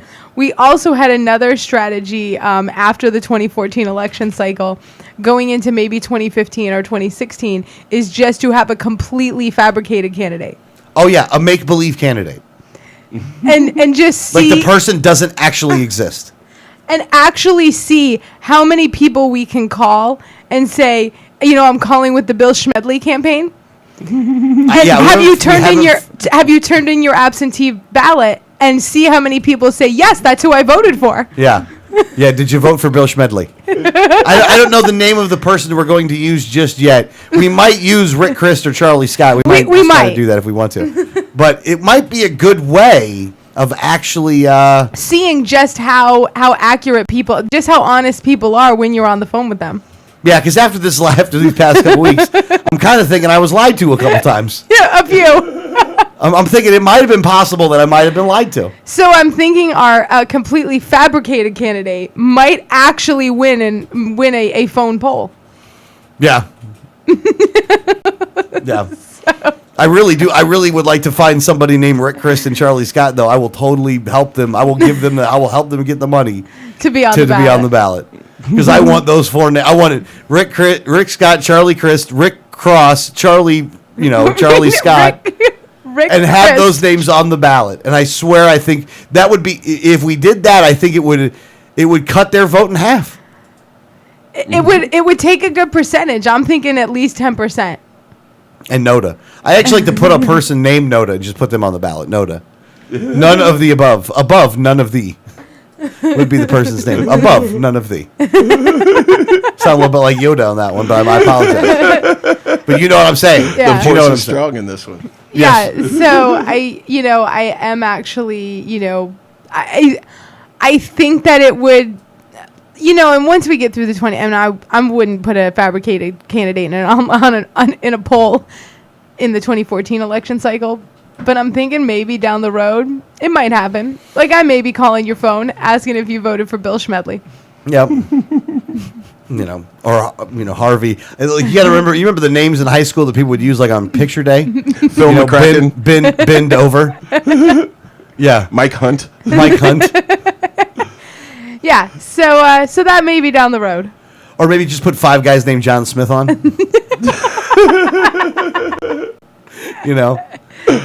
Or put up fake names. You know what I'm saying? Mickey Mouse is running for real this time. John Doe, Jane Doe. Yeah. Like really mess up the entire system. Like just treat it like the joke that it is. I say we should. Mikhail Moose.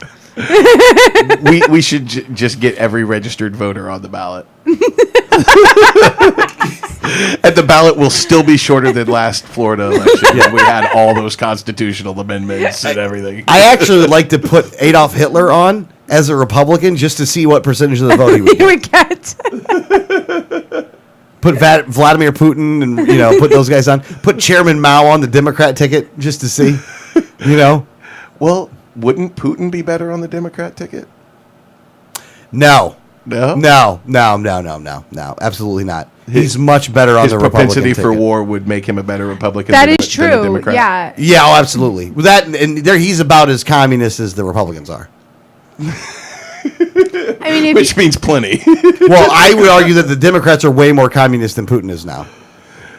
Yeah. They're more to Mao. Yeah, they're more to Mao now. You know what I'm saying? Like they're more that way now. But with the Republicans, you put let's put Stalin, Mussolini. Be like, let's get the real examples of your guys' philosophy on the ballot. Let's see what happens. But at least, and then what the Republicans will do to spin it?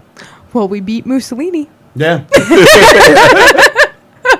Look at us. Look how good we are. What's even worse is if they couldn't beat Mussolini. He's He's neither American nor alive, and you still can't beat him. Well, here's another way to look at the District 13 race, by the way. Congratulations, you will now be hung, but you avoided being poisoned. At least you weren't poisoned. There you go. But now you're going to be hung. Thank you for playing. Congratulations. Thank you for playing. Thank you for playing. Well, and actually, on the way to being hung, you're going to bomb small children in other countries. And probably use something long and cylindric in an orifice somewhere. So no Vaseline. No. Matter of fact, we didn't even take the splinters out for you this time. Give you extra lovin'. That's what that's called. That's called extra lovin'. Anything else you want to talk about, Danielle? No, I have a plane that vanished Where? in Malaysia. Oh, It wasn't in the Bermuda Triangle? No. I was like, is this like another like Bermuda Triangle hoax or, and then I'm like, oh no, Malaysia isn't anywhere near there because I know enough about geography to know that Malaysia is not in the Bermuda Triangle. I wonder how many people you could convince that Malaysia is. It wouldn't take much.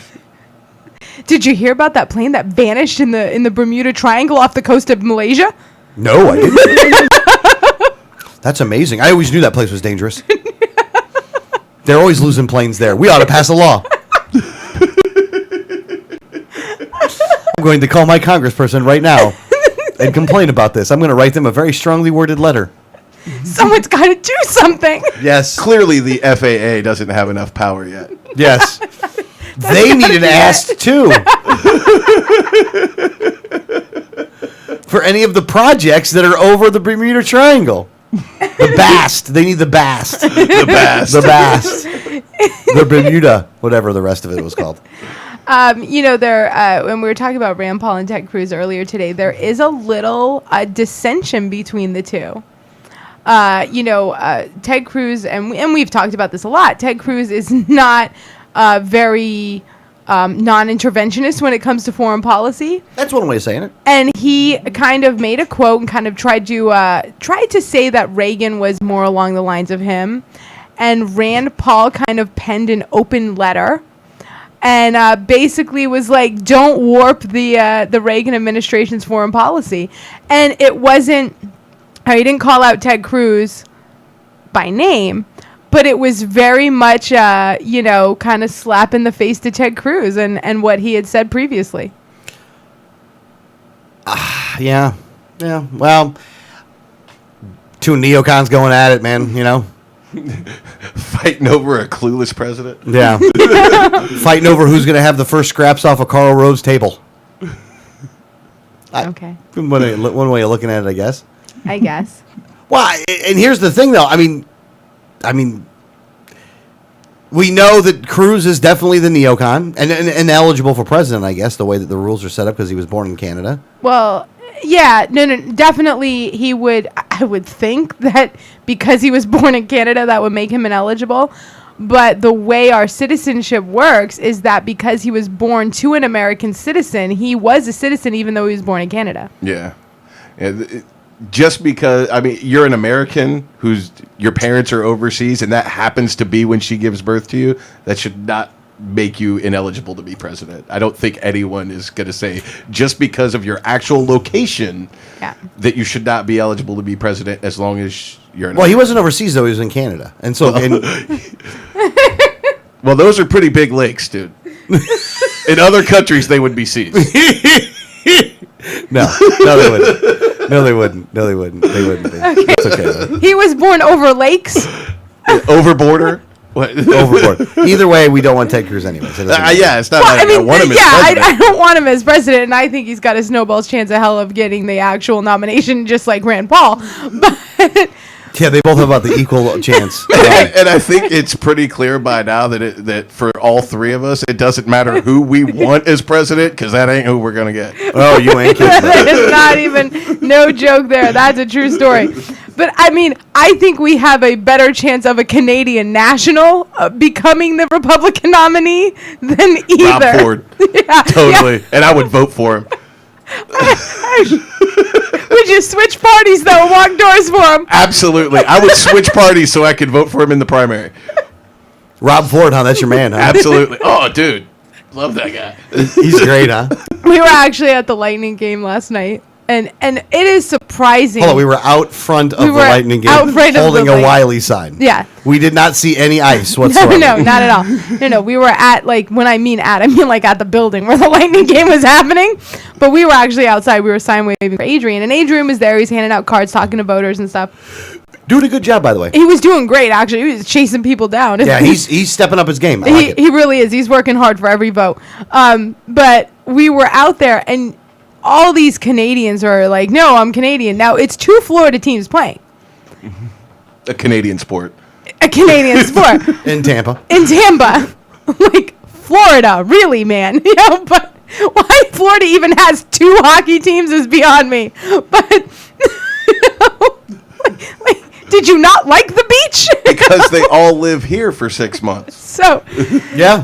So these are 2 Florida teams, and walking by, and you know, so now we're like, you know, are you a Florida voter? Because so many people are, you know, I'm from Canada, and one kind of said something like, you know, oh, libertarian. Well, I'm from Canada anyways. I'm like, you guys elected Rob Ford.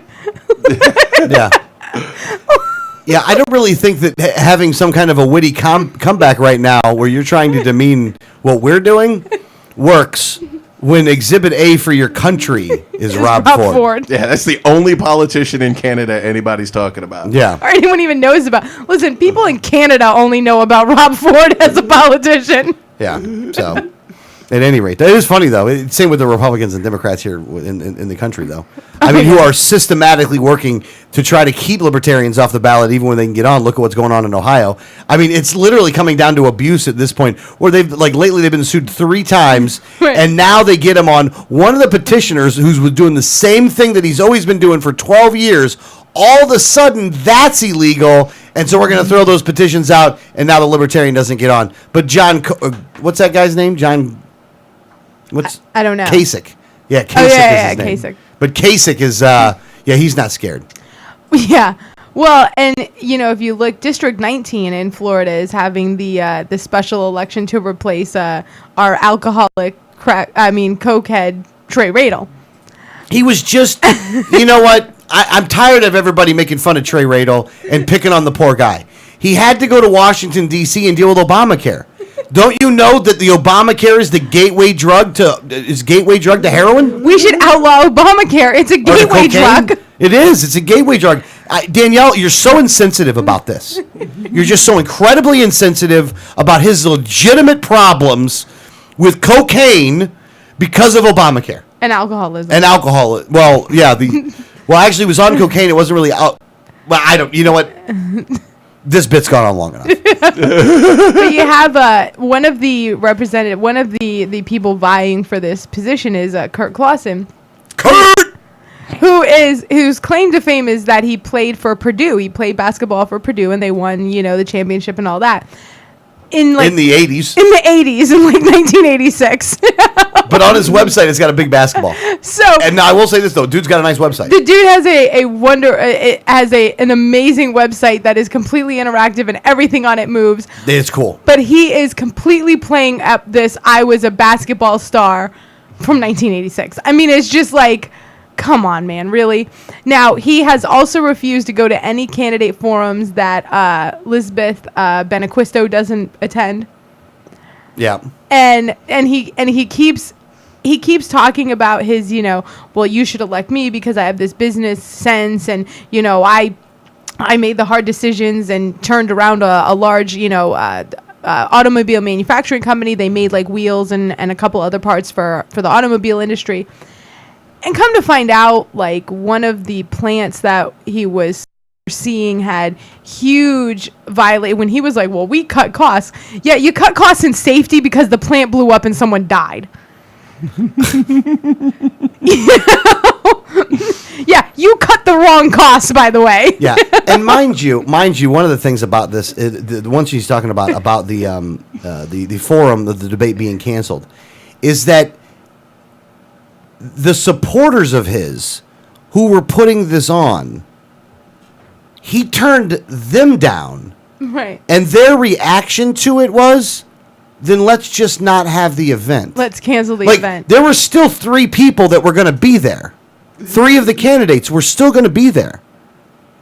but because their boy didn't want to show up, instead of being mad at their boy, which is what they should have been, they were actually mad, or they actually just canceled the whole event Yeah.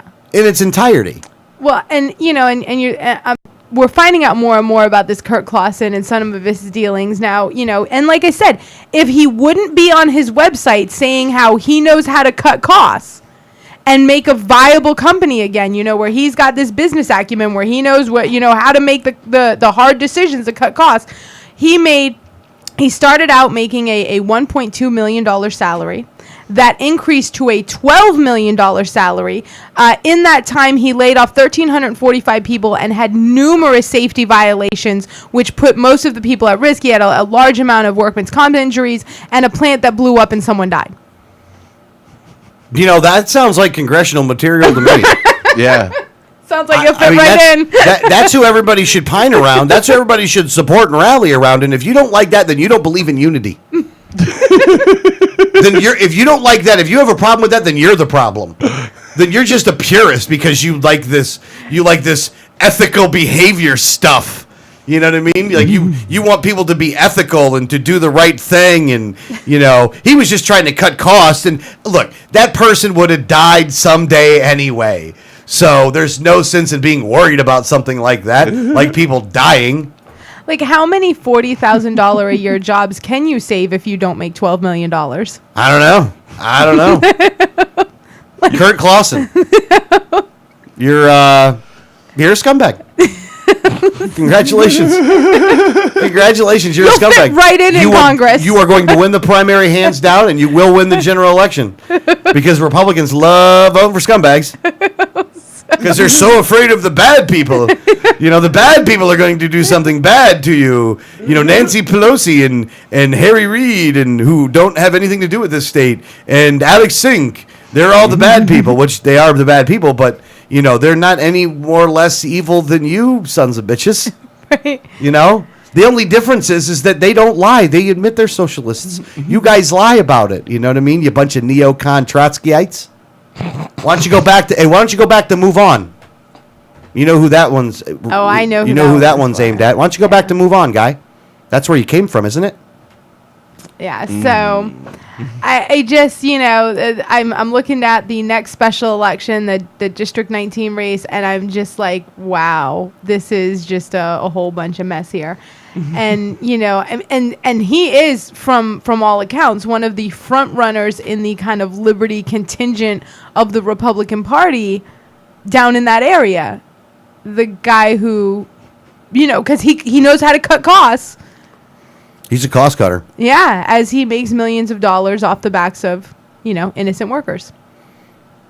I mean, look, he signed that agreement, and he was, I don't begrudge anybody for making money. I mean, if you sign an agreement where you get to make $12 million, good for you. Great.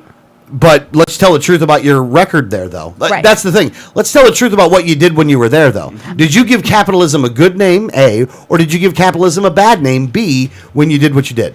Well, and also while he was there, the company that he's talking about, how he had such great business acumen and made the cut costs, filed for bankruptcy twice. That $12 million, well, it was worth it for you, wasn't it? Now one time he was only a year in, so they were still kind of restructuring because he had only been there a year, and then there were some other issues. But then 6 years later, they had to, file bankruptcy again. Yeah. Maybe it had something to do with that $12 million salary guy. It could have been. Possibly. I don't know. Or maybe the fact that you're blowing up your factories. That could. But don't feel bad, though. They opened another one back up in China. They got one done there. But don't worry about the American jobs. We killed some of those people, so we had less jobs we needed. And actually, it also came out that when one of the companies closed, they actually closed one of the plants down, and the federal government had to step in and actually pay all the pensions of the people who were laid off. Oh, so the government bailed them out. Yeah. Well, that's Clausen, boy, you are a Republican, brother. Congratulations, man. You're going to win this thing going away with it, man. Boy, you're really a good representative of what your party shows. I mean, you're like one of them already. Yeah. Like he keeps touting himself as the outsider. I'd like to know what part of that is outside of what the Republican Party normally You are does. inside, brother. Do not sell yourself short, man. Do not sell yourself short, Clausen. You're definitely on the inside of this, man. You're doing a great job, by the way. You're doing a great job. Hell of a job. So See, he'll fit right in. I'm sure he's gonna win. I think he supports the asked. The thing is I had that up on my screen, and it actually uses just the letters asked, and I still didn't get it until you said it. Yeah. It's the asked. He fully supports the asked. So even though the taint does not support the asked, and I don't understand, it seems like a really big conflict of interest that the taint does not support the asked. Actually, we have no idea if she supports the asked or not because she didn't actually. But this was actually sponsored in the state Senate by a Democrat. Taint is actually divisive towards the ass. The taint is divisive towards the ass. I can understand it. They're trying to split us up. They're trying to keep us separated. Taint's trying to keep you separated from your ass. Oh my God. This show has deteriorated very quickly. It is deteriorated with like bits of smart, just with the most, integrated into the dumb. The bits of smart. It could be worse. We could be talking about the advantages and disadvantages to capsizing Guam. We could be. Or we could talk about how in the 1600s this country was formed. Constitution was written. In the early 1600s. You stupid people. And you vote for these people. You re-elect them over and over again. That's the worst. You'll admit that the approval rating is at the lowest point that it's probably ever been ever. And you still re-elect them. The only way we can get rid of them is if we get to throw them in jail, which only happens very rarely. Like, Congress is up to a 9% approval rating, up from 6. Yeah, that's an upswing. And yet, incumbents and establishment candidates keep winning. Oh, yeah. Like, I'm almost with you. Like, we totally deserve... Like, I don't deserve it because I don't vote for these people. But all you other people... As a country, we deserve it. We deserve it. Nah, we totally deserve it, man. Part of me is very upset with these politicians about it. And I've tried to not be upset with the people as much. I've tried to give them a pass. But after Tuesday, that is not going to be anywhere near as easy to do. It really is not, because you people elected a... Here's the thing. The Republicans voted for a lobbyist who gave $30,000 to Democrats since 2006, including people in the state of Florida, and Jesse Jackson Jr. And Jesse Jackson Jr. Who's actually in federal prison because of campaign finance violations. Yeah, and that's the guy you said, well, Liberty won. Wow. Yeah, I know you don't understand why I am upset, and that is actually part of the problem. But I will take solace knowing that you are about to waste 2 more years of your life, and when Rand Paul does not win the nomination, I can't tell you the party I'm going to throw in celebration of the loss. So we have like a June party coming up then. Like June of 2016. Oh, yeah. Oh, cool. We can start planning now. Make it really nice. Yeah, it'll be fun. I'll get with Kelly. Yeah. All right, guys. Well, that's the show. It's the website, 1787network.com. You will see all kinds of good things on there. The podcasts are on there and other videos. I think I'm going to be writing an article about the District 13 race this weekend. That's good. Good. Yeah. I'm glad you're going to do that. I'm glad you're feeling good. Again. I didn't say it was going to be a good one. Oh, there you go. There you go. All right, guys. We'll see you guys next week. Listen to Liberty Underground.